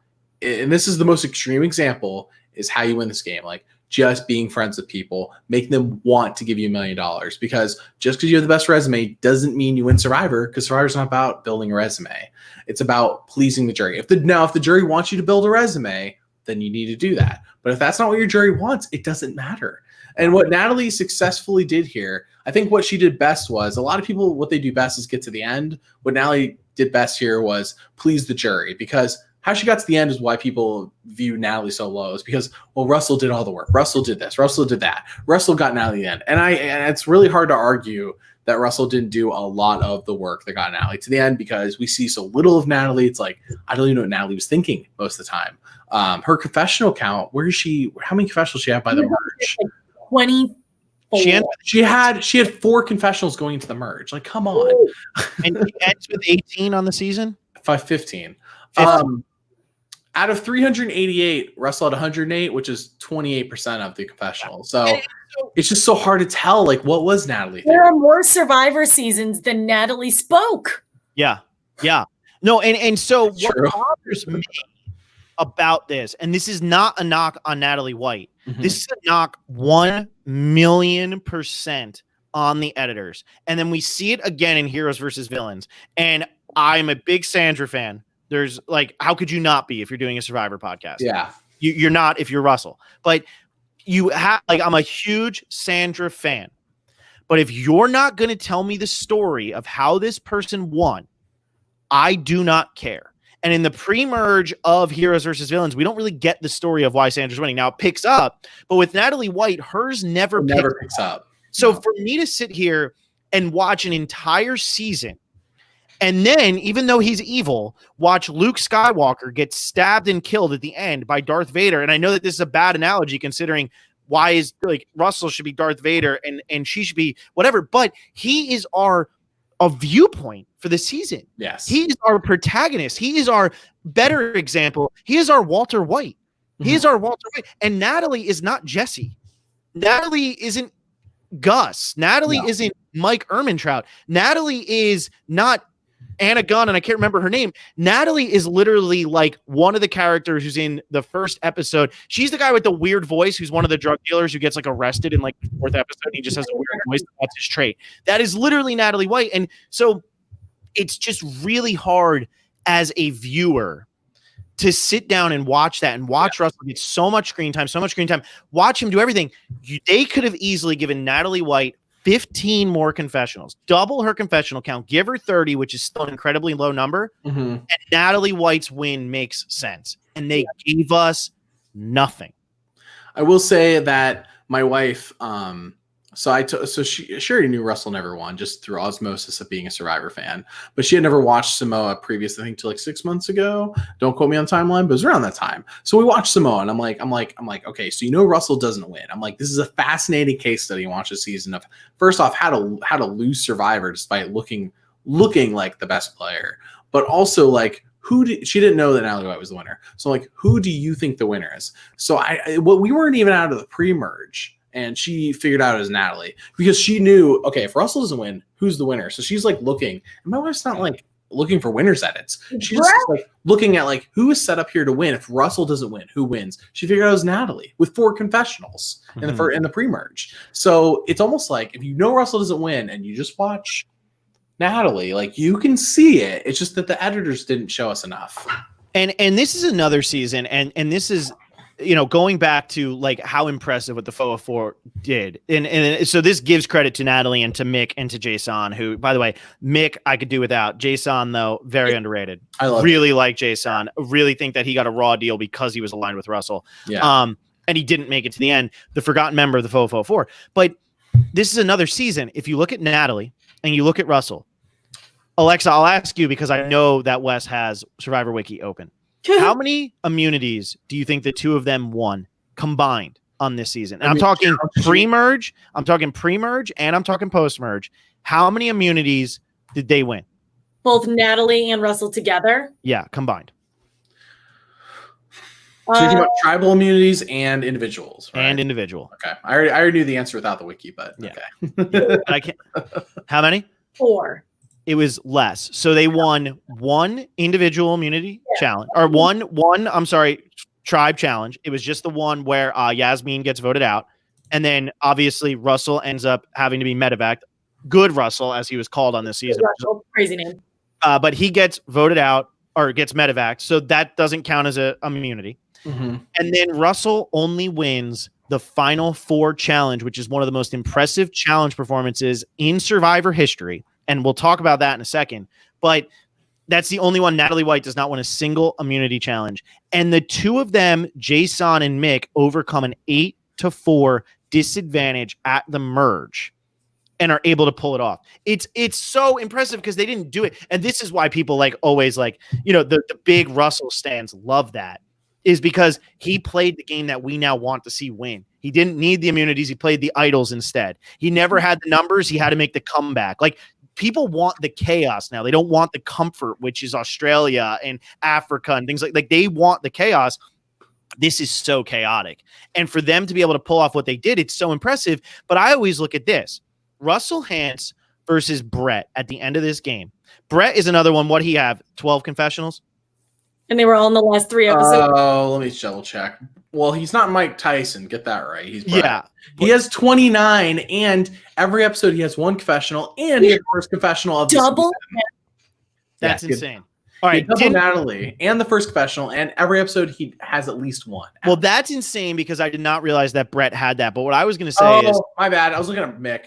I was going to say, get out of here. Brett had 12. Brett had 12. I'm looking at it. My bad. Yeah. How does Mick have all these confessionals? Yeah, no, Mick makes sense, though, because he was the leader of a losing tribe. But Brett had 12. My bad. And but Brett so here's confessional, though. Here's what my problem is. Survivor missed a huge thing. Survivor Samoa should have been a top 5 season of Survivor of all time. And here's what they blew. Uh-oh. You had the ultimate hero, or the ultimate villain. The ultimate villain. Russell Hantz is still the biggest villain Survivor's ever had. And I mean that out of respect because it's phenomenal. He's the best villain the show's ever had. You had the ultimate villain. You literally did have Darth Vader. You had Brett, who was the last remaining member of Galoo, who, if you watch the Ponderosas at the time, every single one of them wanted to vote for to win. Every single one. And he's going head to head against evil Russell at this final 4 challenge where they are stacking plates on a stick. And it is the stupidest challenge. And that thing just keeps going up like it's a cartoon, because how is this happening?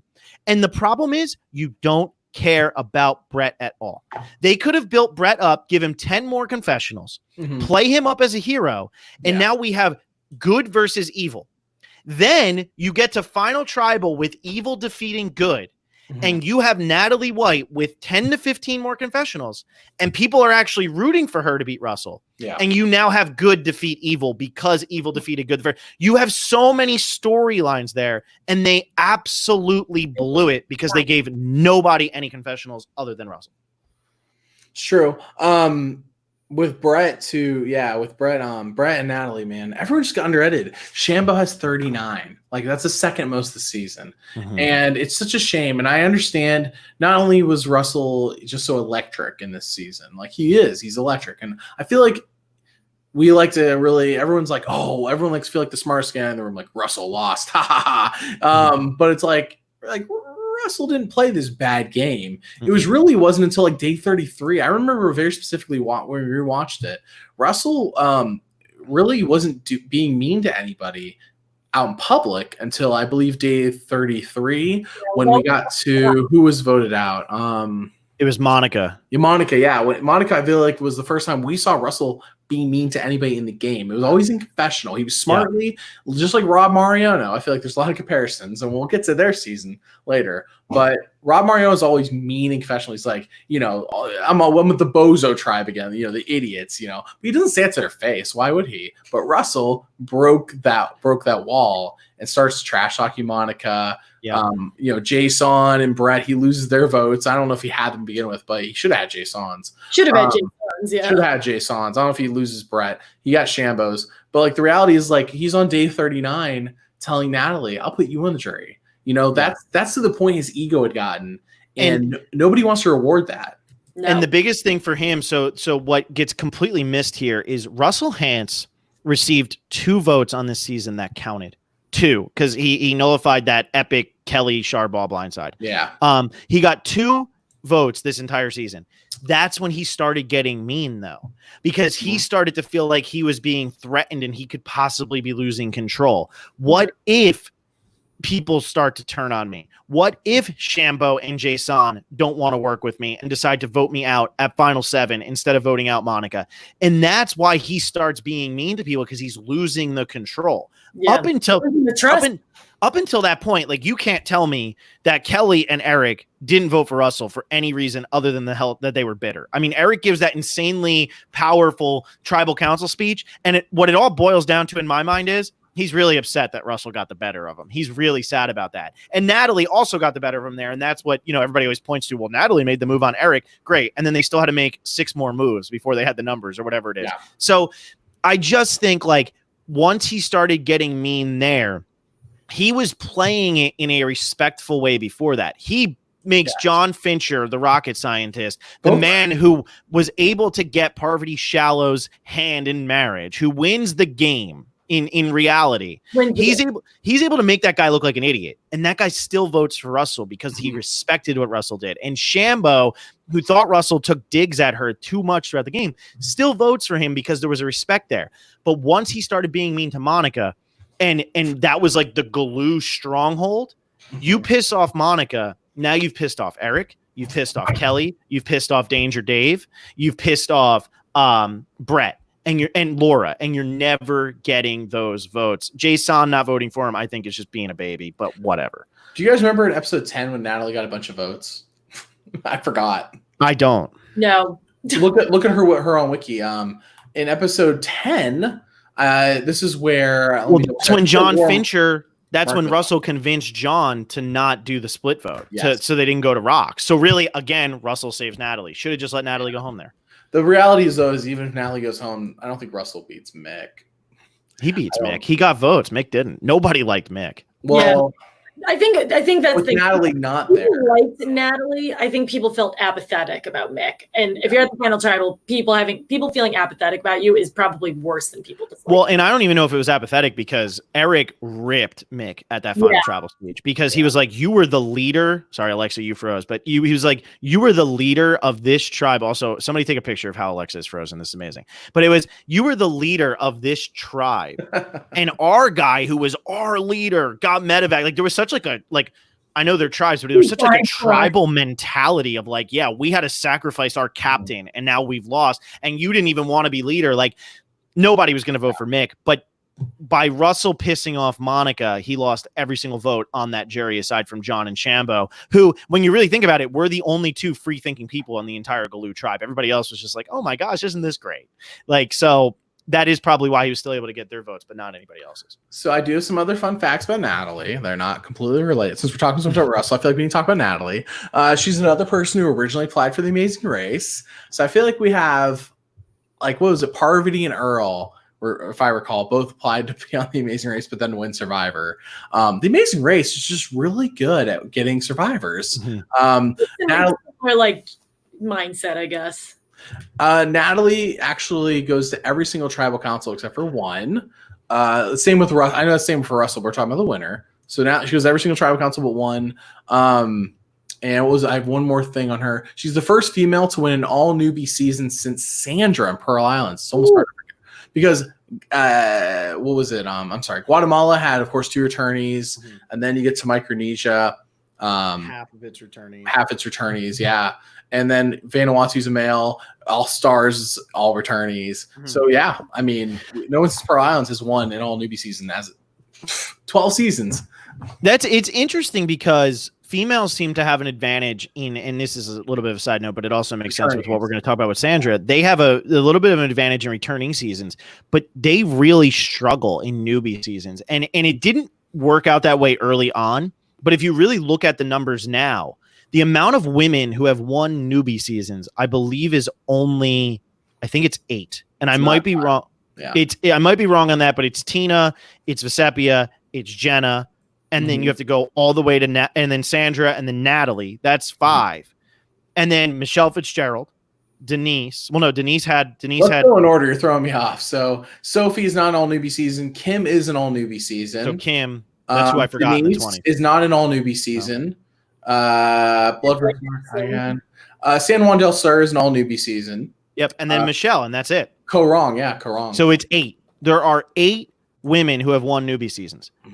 There have been 28 newbie seasons. Like, it's crazy when you actually break it down that way. So I just think like it's fascinating too that one of them is Natalie White, who nobody talks about.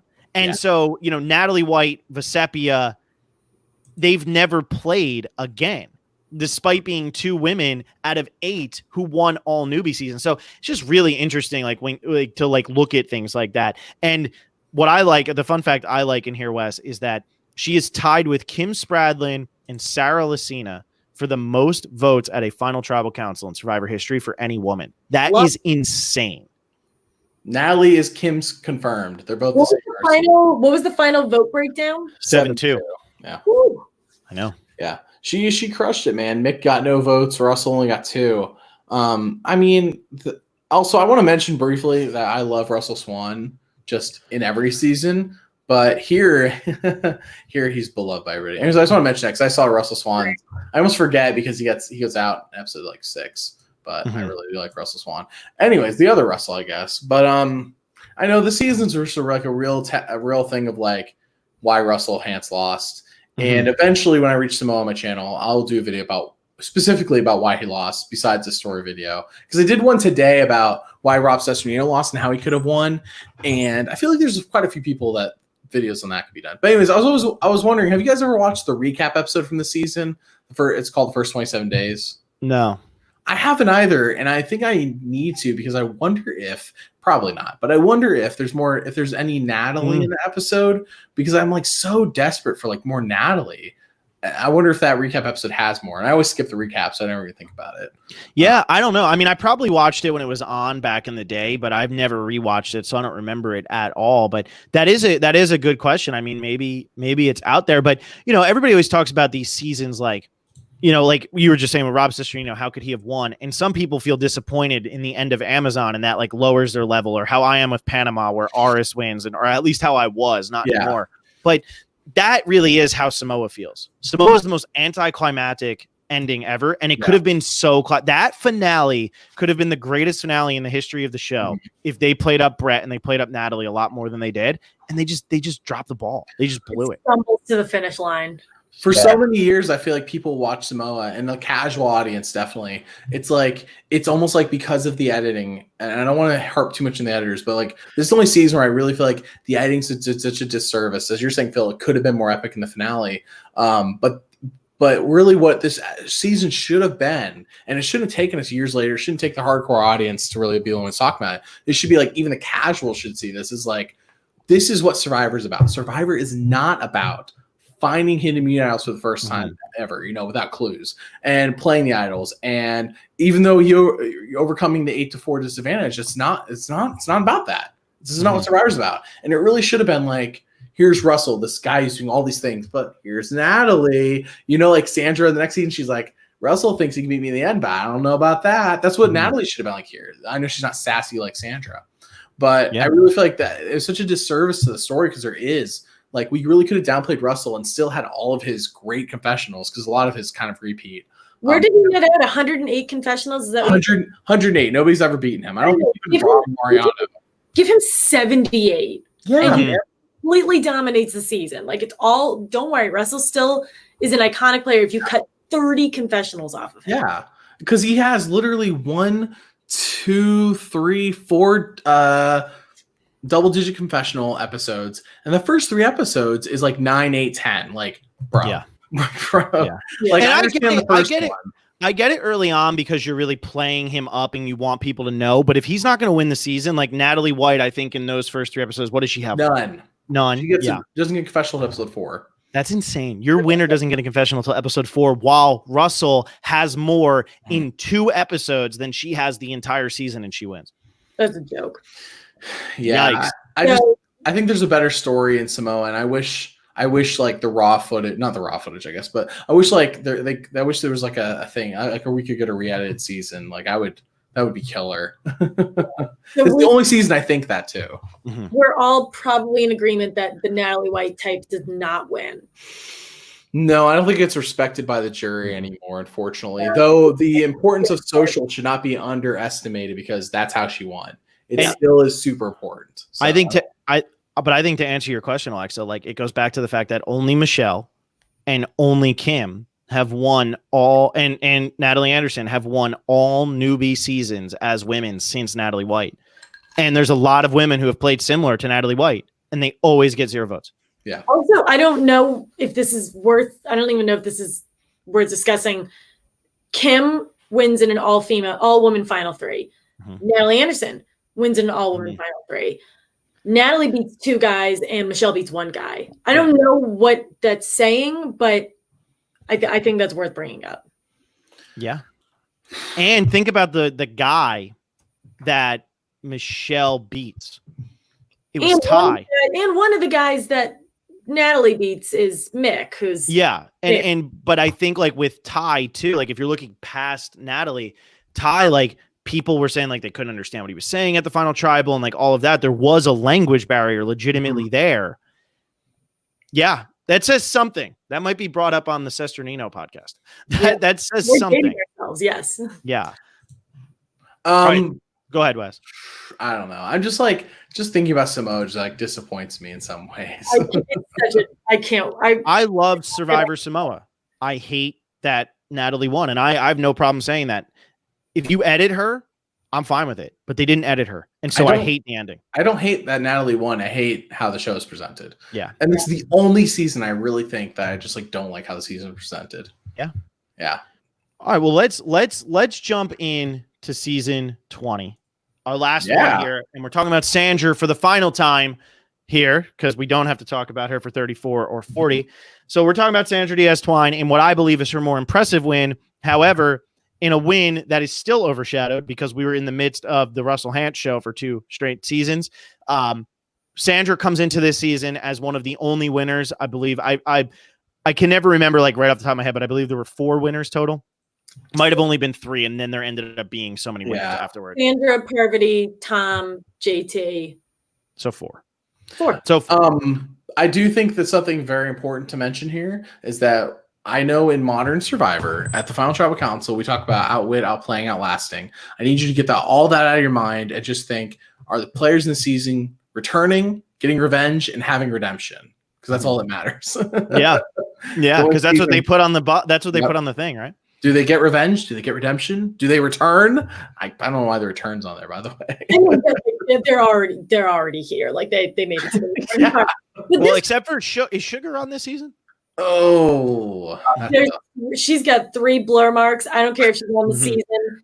I think Colby remembers her being on the season, though he doesn't want to. To me, she's on the season like more than I know. Like Randy only survives like what 3 episodes, I think. Her Sugar's one moment is all I need. Like that was everything.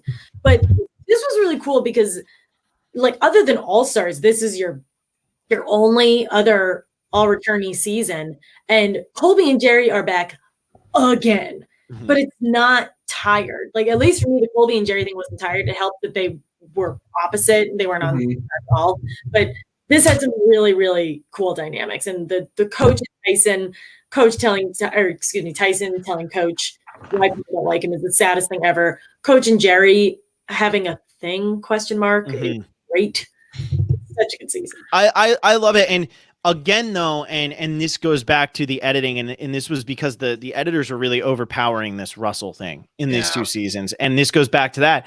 I love Sandra, but the end of Heroes vs. Villains doesn't feel disappointing. However, because of what happens at the beginning of Heroes vs. Villains, Sandra winning does not have the same power it would have had she won Game Changers with the edit she got, or had she won Winners at War with the edit she got. There needed to be more Sandra. And Wes, I know you have the confessionals open, but I just want to say one thing before we get to that. I think a lot of that has to do with, Alexa, what you just said.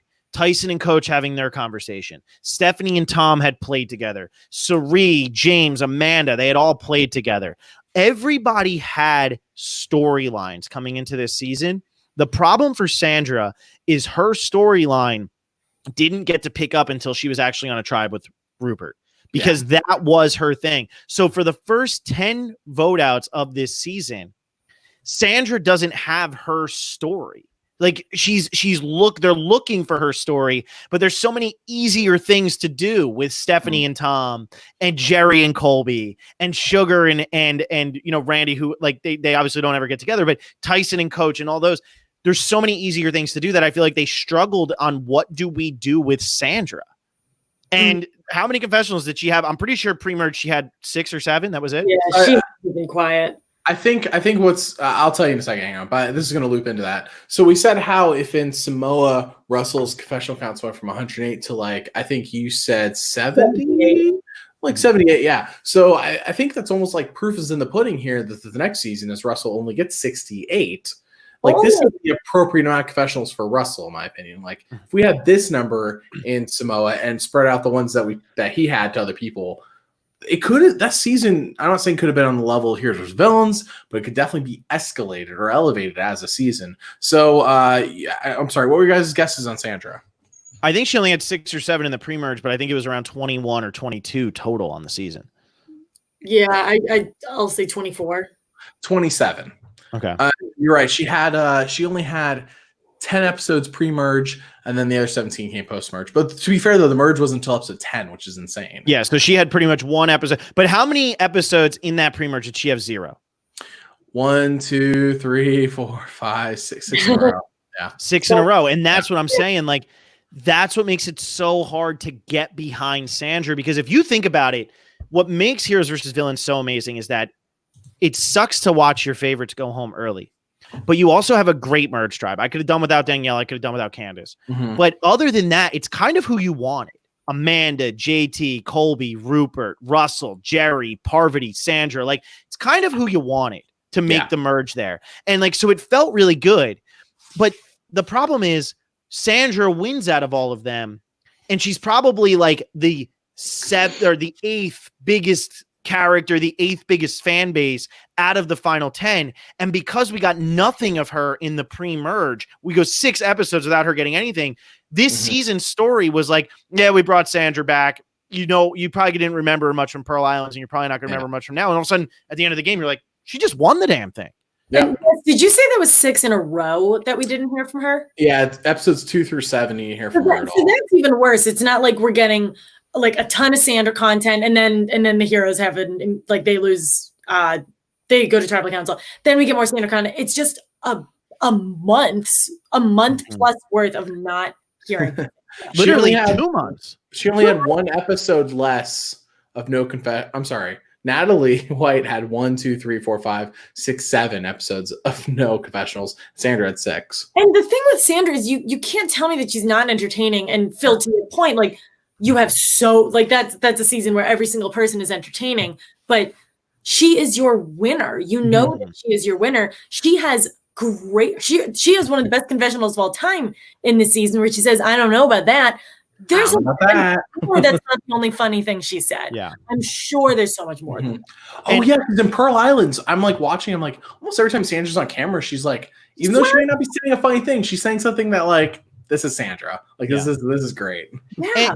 And I do understand that the villains do win a lot at the beginning. So maybe at the beginning you struggle to find stuff for her episode 2. Episode 1, everybody pretty much got a confessional. You get episode 2, Stephanie goes home. You don't need Sandra there. Episode 3, Randy goes home. Where is Sandra? Episode 4, Sari. Episode 5 is Tom. I get it. Like, they struggled. But then after that, the villains lose pretty much every single time. And so when Tyson goes home, probably the biggest vote out of the season, because that changed the course of the season, and gave the power to Russell and Parvati and Danielle, at least somewhat. Sandra then makes her biggest move probably of the season when they vote out Coach instead of Courtney. But at that point, how are you not giving a confessional to Sandra in that episode? Like, just where is she? And then you go to the Rob boot when Coach does his cowardice move because he's a little man. And that happens. And again, no Sandra. So now you've gone to 3 tribal councils in 6 episodes, and you have not talked to your winner one time. That's a problem. That's a huge problem. This is one of the greatest seasons, but like the editing, I don't know where the editing truly went south. Maybe you can pinpoint it, because it wasn't the Tocantins. It must have. It was Russell. And I'm not saying that as a negative on Russell. They got to Russell happy. Russell, it's not Russell's fault. The show is presented the way it was. It's what Rick Devens always said. I'm sorry. I'll call them on the phone and tell them stop giving me confessionals. Like, they're not in control of it. And if Russell's going to give great material, Russell's going to give great material. But don't tell me that the winner of your season didn't have some material in there early on that we could have gotten behind, because we can't start rooting for Sandra until Final 12, which when she votes out Coach and saves Courtney, that's a huge move. It's one of the only times really that Russell's on the wrong side of votes in his entire voting history in Survivor. He's on the wrong side there because he votes for Courtney instead of Coach, thinking that Courtney's going to go home. And then Sandra is able to make sure that it is, in fact, Coach. But all of that aside, when you look at what happens there, that's 8 episodes in, and it's the first time we actually realize that Sandra's like on the season. And her and Courtney were being very similarly edited up to that point. And through the first 7 episodes, Courtney then goes home. Then after the Coach episode, it's between Courtney and Sandra who's going to go home. They end up choosing Courtney. Had they not chosen Courtney, Courtney could have won the game and had the exact same edit as Sandra. And don't tell me Courtney's not spitting gold over there, because we know she is. Yeah, I think this is another case of just having so many people who are good. And I know you said you like Danielle DiLorenzo. I mean, I liked her in Panama, but here she's like almost non-existent. But like if Natalie Bolton had been there, Natalie Bolton was like really under-edited in Micronesia, probably for the same reason. Not that Natalie Bolton wasn't a great character. There's just so much other stuff going on. We didn't have to hear from Natalie Bolton all the time. So I think it's just a case of like trying to balance all these people. But when you see Russell at 68, and then your 7th place Danielle DiLorenzo has 8, like all these people should get a little bit more respect. Yeah. Russell still, I think 68 would have been great for him in Samoa. I think here he should probably end it with like 50, 40, 50. I think everyone should have got a bit more. I kind of want to go back in time an hour and 36 minutes ago, because at the beginning of this group of 4, we're saying what a weird group of 4, and next week we're going to be talking about 3 out of 4 very, very unpopular seasons. Yeah. All like very, very interesting winners to talk about. I think it's no coincidence that we think this is a weird group of 4, yet we've spent the past hour and a half talking about really, really bad winner edits. That's all it is. That's all it is. And I think this is when it except for JT. Well, except for JT, yes. Yeah. But I think this is kind of when it changes. And I think this is the stretch, which is why nowadays fans want to look at edits, because they want to make sure that we're not getting Natalie White again. And people want to compare Michelle to Natalie White and Sandra and all of that. Michelle's edit is twice what Sandra's is this season. Are you talking about Co-Wrong? In Co-Wrong. Yeah. So like when people want to be like, oh, it was an invisible winner, we didn't really know them. No. These are invisible winners, because I love Sandra and she's a 2-time winner. There is no denying it. But in this season especially, she made some phenomenal moves. Yes. It is. She's the first winner to play a Hidden Idol successfully and win. Yes. But it is so hard again. And I don't care if I get shit for this. It is so hard to get behind her winning this season when you see so little of her. And yeah, it picks up at the end, which makes it okay, because her confessionals about Rupert are phenomenal. Her confessionals about Russell are phenomenal. Her idol plays, everything that goes on at Final 10 It's all amazing. It's Mhm. all amazing. There's no denying it. But we need that full story. Yeah. Because it's really hard to sit there and be like, Sandra just beat Parvati and Russell. And hell, I was even more on board with Jerry winning this damn thing. And more on board with Colby's underdog story. I mean, Colby gets a rash of shit for this season. But Colby has a great underdog story on this season. He goes from no shot in hell. That confessional, and I always say this. I think I've said this to Alexa before, and that's probably why she's rolling her eyes and about to fall asleep. But I haven't rolled my eyes yet. I'm just saying that confessional what Colby has at Final Five, where he sits there and he says to the camera, I rolled over, I knew I had no chance, and I laid down and I did nothing. And it pauses and it pauses and it pauses and it just keeps going. And then it goes, and then I got up and I went to work. And he starts doing it. If Colby wins after that, you're like, this guy had no shot in hell, only gets as far as he did because James, the biggest, strongest man to ever play Survivor, cannot stay healthy once he hits an island. That's the only reason that Colby gets that far. It would have been so epic. We never got really a moment like that from Sandra. And she had some great moments with Russell and like being anti-Russell and stuff, but we didn't have like that moment where you get like the freaking hairs on the back of your neck standing up from Sandra. I don't know if that's really Sandra's tone. Like me, I think her version of that is the I don't know about that. But to your point, like when did we get that at the Final Four? She said it's in that finale episode. In the finale that she says that. Mm-hmm. Yep. Yeah. So I'm briefly, and I don't want to get too caught in confessional counts because it's not just about confessional counts, it's also about being shown on screen. Because like Sandra tripping and falling in the little like creek or whatever was probably in an episode where she didn't have a confessional, but it's still a moment you remember. So it's not just about confessionals, but I did just briefly skim through the rest of the winners through at least Game Changers, because I don't think we have an issue after Game Changers with people not being shown. I think the only time that we're really I think it's so crazy how we compare. We're saying this is a crazy group of winners, and how the Dark Ages is most of the time is considered to go through Caramoan, with the exception of Philippines. So like depending on your view of Caramoan, you can consider One World the last season. So briefly looking through, the last time we have like a buried winner, a winner who just doesn't have much screen time, is Denise in Philippines. After that, it doesn't look like there's much. It seems like it's more. Yeah, we get more of the story. Sophie is buried at 25. Denise is 37. But after Denise, there's no one with like less than Denise 45. I think Denise is also like a fairly quiet person. So buried is a little bit different. And we saw that in Winners at War. And she does get more confessionals than Parv in Micronesia. So I would consider really anything over 30, you're not buried. Like that's just my thinking is like, if you get 30 confessionals and it's a 13 episode season, you're getting more than 2 confessionals every episode. That to me is like what a winner should be getting. Anything under that 26 threshold, now it's getting too low because they're not able to tell their own story. I think, I agree. I think if we're getting to the point where it's like we're not understanding what they're thinking, why they're thinking, and what they're doing, and why they're doing it, they don't need a ton of confessionals. But if I can understand why this person's doing X or why they're aligned with Y, I think we're telling a good story. It doesn't have to be 100 confessionals, but if it's just enough screen time where I know why they're doing what they're doing and why they made this move. And this issue, by the way, is persistent in Pearl Islands. So I'm watching it. I'm sitting here watching Rupert Fairplay eat up all the screen time. I'm watching Sandra in the background, and I forgot which tribal council it was before the Outcast twist, but we hadn't really heard from Sandra in quite a while. But then at tribal council, Sandra is just like, Sandra, who do you think's going home tonight? She's like, well, I know it ain't me. And everyone on her tribe laughs. I pause the screen to like make sure, because it kind of cuts really quick, but it's like everyone's laughing. It's like, well, Sandra's out there doing what she needs to do. The show's just not showing it. Yeah. Even in Pearl Islands, it's not like an issue that just exists in this time period. It's like this is just an issue that's been existing forever. She gets overshadowed by really strong male personalities. We don't see it in season 34 and we don't see it in season 40 because by then Sandra's legend has been built up. But Sandra needed 2 seasons to build what Rupert and Fairplay and even Savage in that first season, because Savage gets a lot of screen time in Pearl Islands. And then you go and Burton starts to pick it up. And then all of a sudden you get into this and it's Russell, it's Rob, it's JT.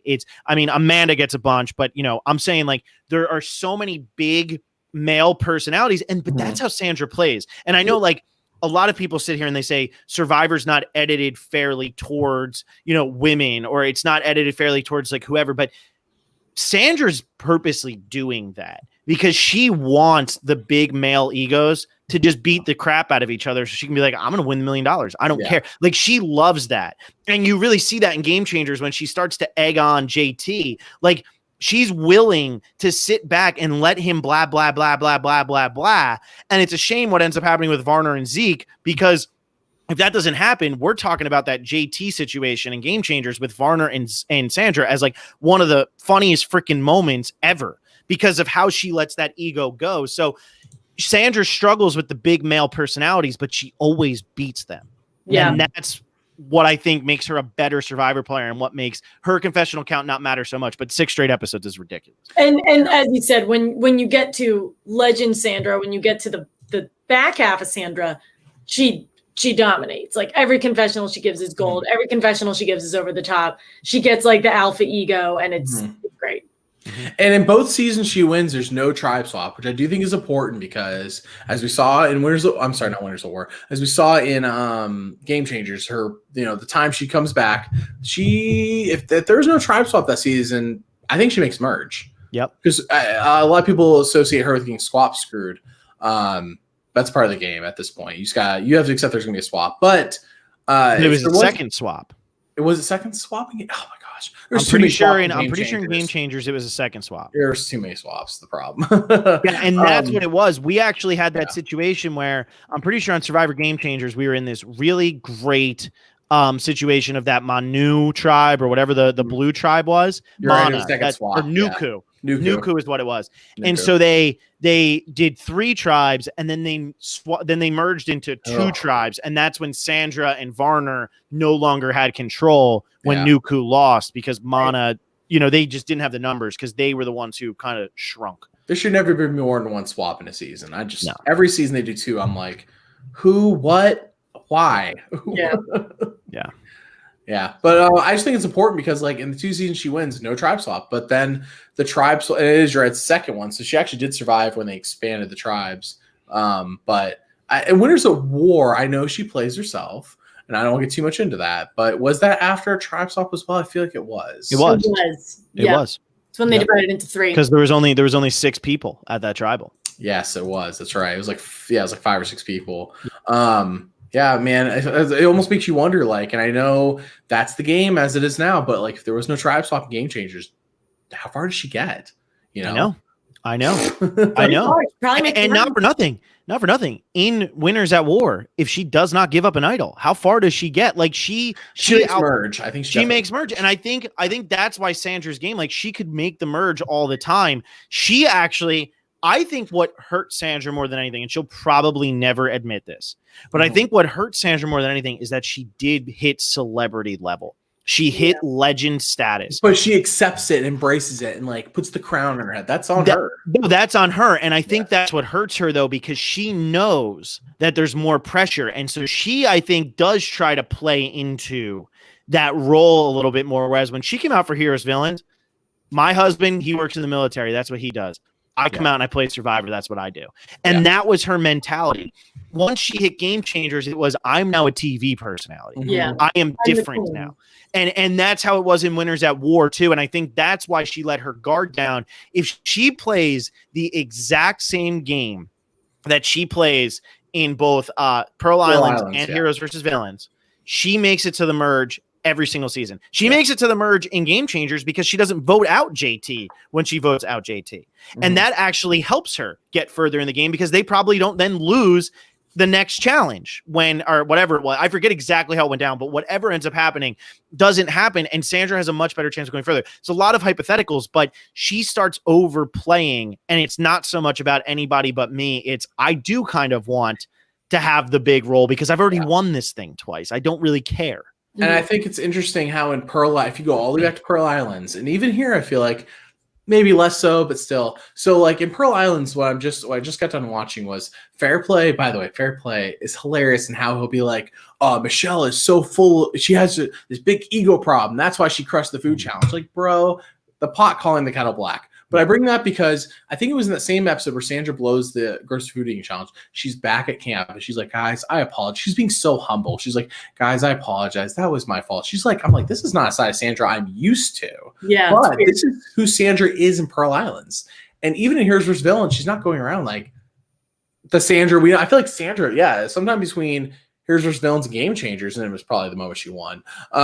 She just like becomes a TV personality. And I almost feel like, Tony Vlachos benefits from Sandra doing that because I feel like he comes out of Winners at War and he's still not like, I'm the king of Survivor. He has the one confessional Winners at War saying like, there's never been a king of Survivor, but he's not like, I'm the king, putting on a crown. And like, I feel like Tony comes back, he's still not going to say like, I'm the king, I'm the best, I'm the GOAT, nothing like that. I feel like you learned that from Sandra, who is such a massive shift in personality from Heroes vs. Villains to Game Changers. Because here she's still not full of herself in the same way she is in the later seasons. And in Pearl Islands, that's how I think it's a big reason why she won. She didn't have to clash with Fair Play. Here, she doesn't have to clash with Russell. She's okay with being a lower personality. Yep. But I think I think it's the downfall in her later seasons. She is like, I'm Sandra, I'm the queen. Yep. But I don't know. So I think it's true though.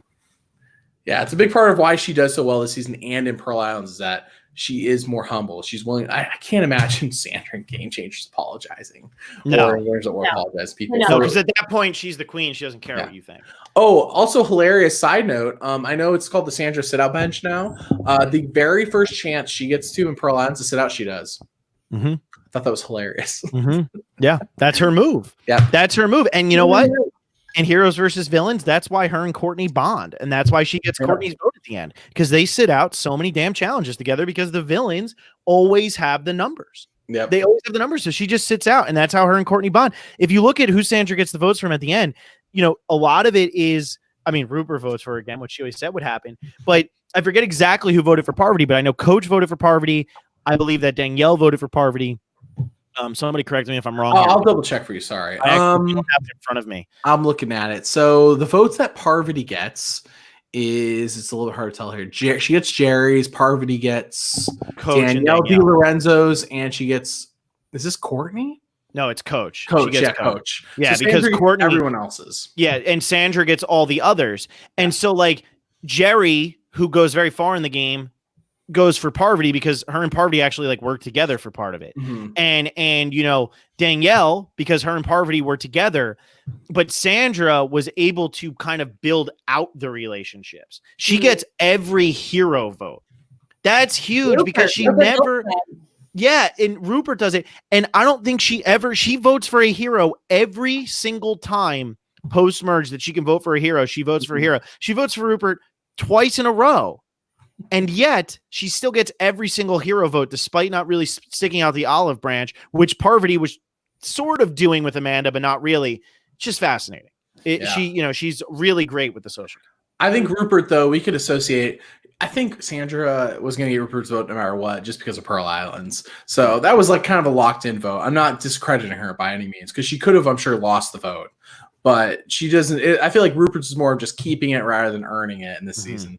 But if she calls him a dumbass to his face, yeah, she does win 6-3. It's not like she barely squeaks out over Parvati and Russell. Russell here, by the way, I feel like we talked so much about him before, but like Russell here plays a similar game, and I know it's been well documented how it seems like by the end of the season he's just worn out, and he should be because he played 2 seasons of Survivor with like a week or two, like a 2-week break. 10 days in between. 10 days in between, yeah.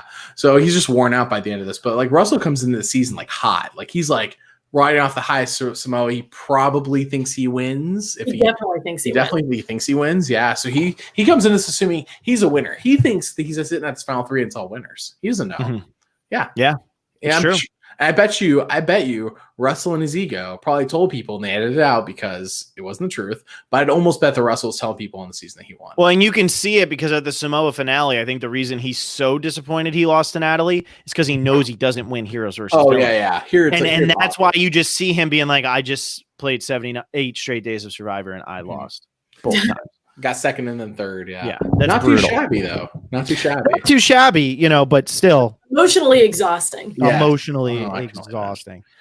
Do we have anything else you want to say about Sandra here, Wes, or should we wrap? No, this I one do up? think we need to. Okay, so in the previous seasons that we talked about, we haven't really done this time, but like, does Matt? Okay, so let's briefly run through this. So let's talk about the raw people. Does Maddie beat Bob? Yes. Yeah. Okay. Does what's the next one? Tocantins. Aaron doesn't beat. No, I don't she think anyone doesn't beats beat either of JT. them. We talked about that. And Nobody she doesn't beats beat Steven either. Nobody beats JT. But then in Samoa, does Brett beat Russell? Yes. And Definitely. Natalie? Yes, he sweeps it. He probably gets every vote except for Shambo and Jason. Man. I mean, the He's not Mike Tyson. He's Brett. Who is the jury? Yeah. So then we get to this season. I think here's something I want to mention.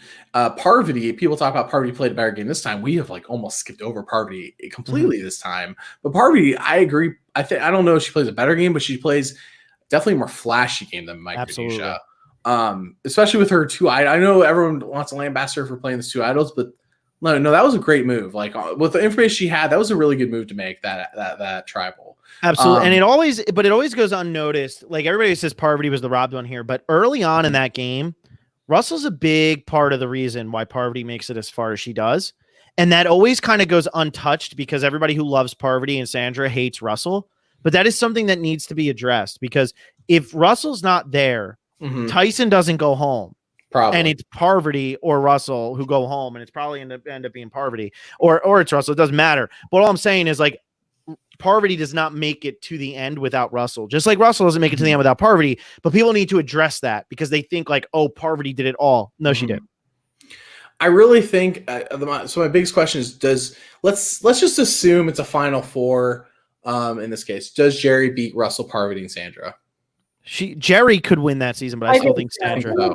I think like I don't know if it was like the jury who specifically said this, but there's a huge following of people who say that Jerry would have won if she was there. Yeah. If Jerry wins a season, I think that's the only result I would have been like happier with the season with. If Jerry wins, like that would have been, oh my gosh. I would have 100% been happier with Jerry winning this season. Yeah. I think stage on All Stars and then goes on to win. Yeah. Also, I think Russell's proof the Survivor's not rigged. In case anyone thought that. That's what I always say too. If Survivor was rigged, Russell Hantz would have won Survivor twice and would have made it to the merge at least in Redemption Island. Yes. Yeah, definitely. But I mean, like, I just like just thinking about Jerry winning. I'm like, oh my gosh, I wish. Please, Santa. I know. I mean, there's so much more we can talk about heroes versus villains, but in terms of Sandra specifically, not as much. But let's not. I mean, this is the end of an era. This heroes versus villains really an end of an era. Survivors after this starts like figuring out like, well, what are we gonna do now? Like, we kind of just had like the most epic season of all time. And they didn't do so hot for quite a. It took them a little bit to get their footing, and we'll be talking about 4 of probably the worst seasons in the history of the show next week. But some of the greatest winners. Some of them, sure. Some, but also the worst stretch. I always say seasons 21 to 24 are the worst seasons in Survivor history. It's a really rough stretch. It is the dark era, especially following up heroes versus villains. It takes them a while to figure out what to do, but just like that, we're halfway done. That was our 5th episode. We only got 5 left. Yeah, halfway. We sure do. By the end of this, we'll have 20 hours. 20 hours. The way we're going. 20 hours. Do you guys want to take a guess very briefly at what Parvati had this season in confessionals? 34.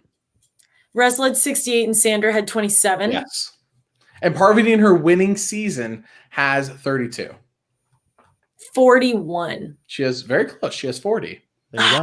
She gets more this than the time she wins. Crazy. But it's another one. It's much like Sandra. It's because she wasn't a legend after the first time. And then once she hit that legend status, it's easier to give confessionals when you know there's a fan base for it. Look at Candace when she comes back and plays Blood versus Water. She's barely in the season, but boy, is she in the season.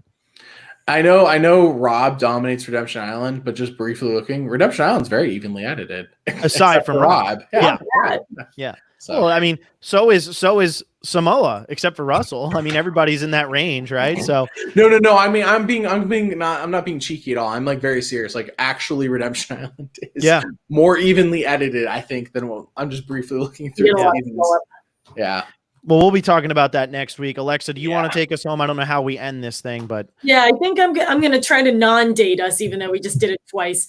That's okay. So everyone, we're changing up the time. So maybe I guess I am about to date us. We're changing the time for this next week. Next week, instead of Monday, we're doing this on Sunday night at 5 p.m. Pacific, 8 p.m. Eastern. So make sure to tune in for that. Make sure to follow us on Facebook, Twitter, and Instagram. We are very, very close to 9,000 followers. We have been on that for a little while on YouTube. So make sure to hit that subscribe button. Give us 5 stars on iTunes. And everyone search for Once Upon an Island on definitely on Twitter and Instagram. Unsure about Facebook, but really big on YouTube. And what videos are you putting out right now, Wes? Thank you. I was going to say, I got some fun ones coming up. So this week, I just released the why Rob Cesternino lost and how he could have won. It's like a thought experiment, alternate timeline. What moves could he have made? Not drastically changing his game. How could he have won? But next week, I have a story video all about the first deaf castaway in Christy Smith from Amazon. And then in 2 weeks, Jenna Maraska. So we got some bangers coming up. Love that. Love the Amazon love.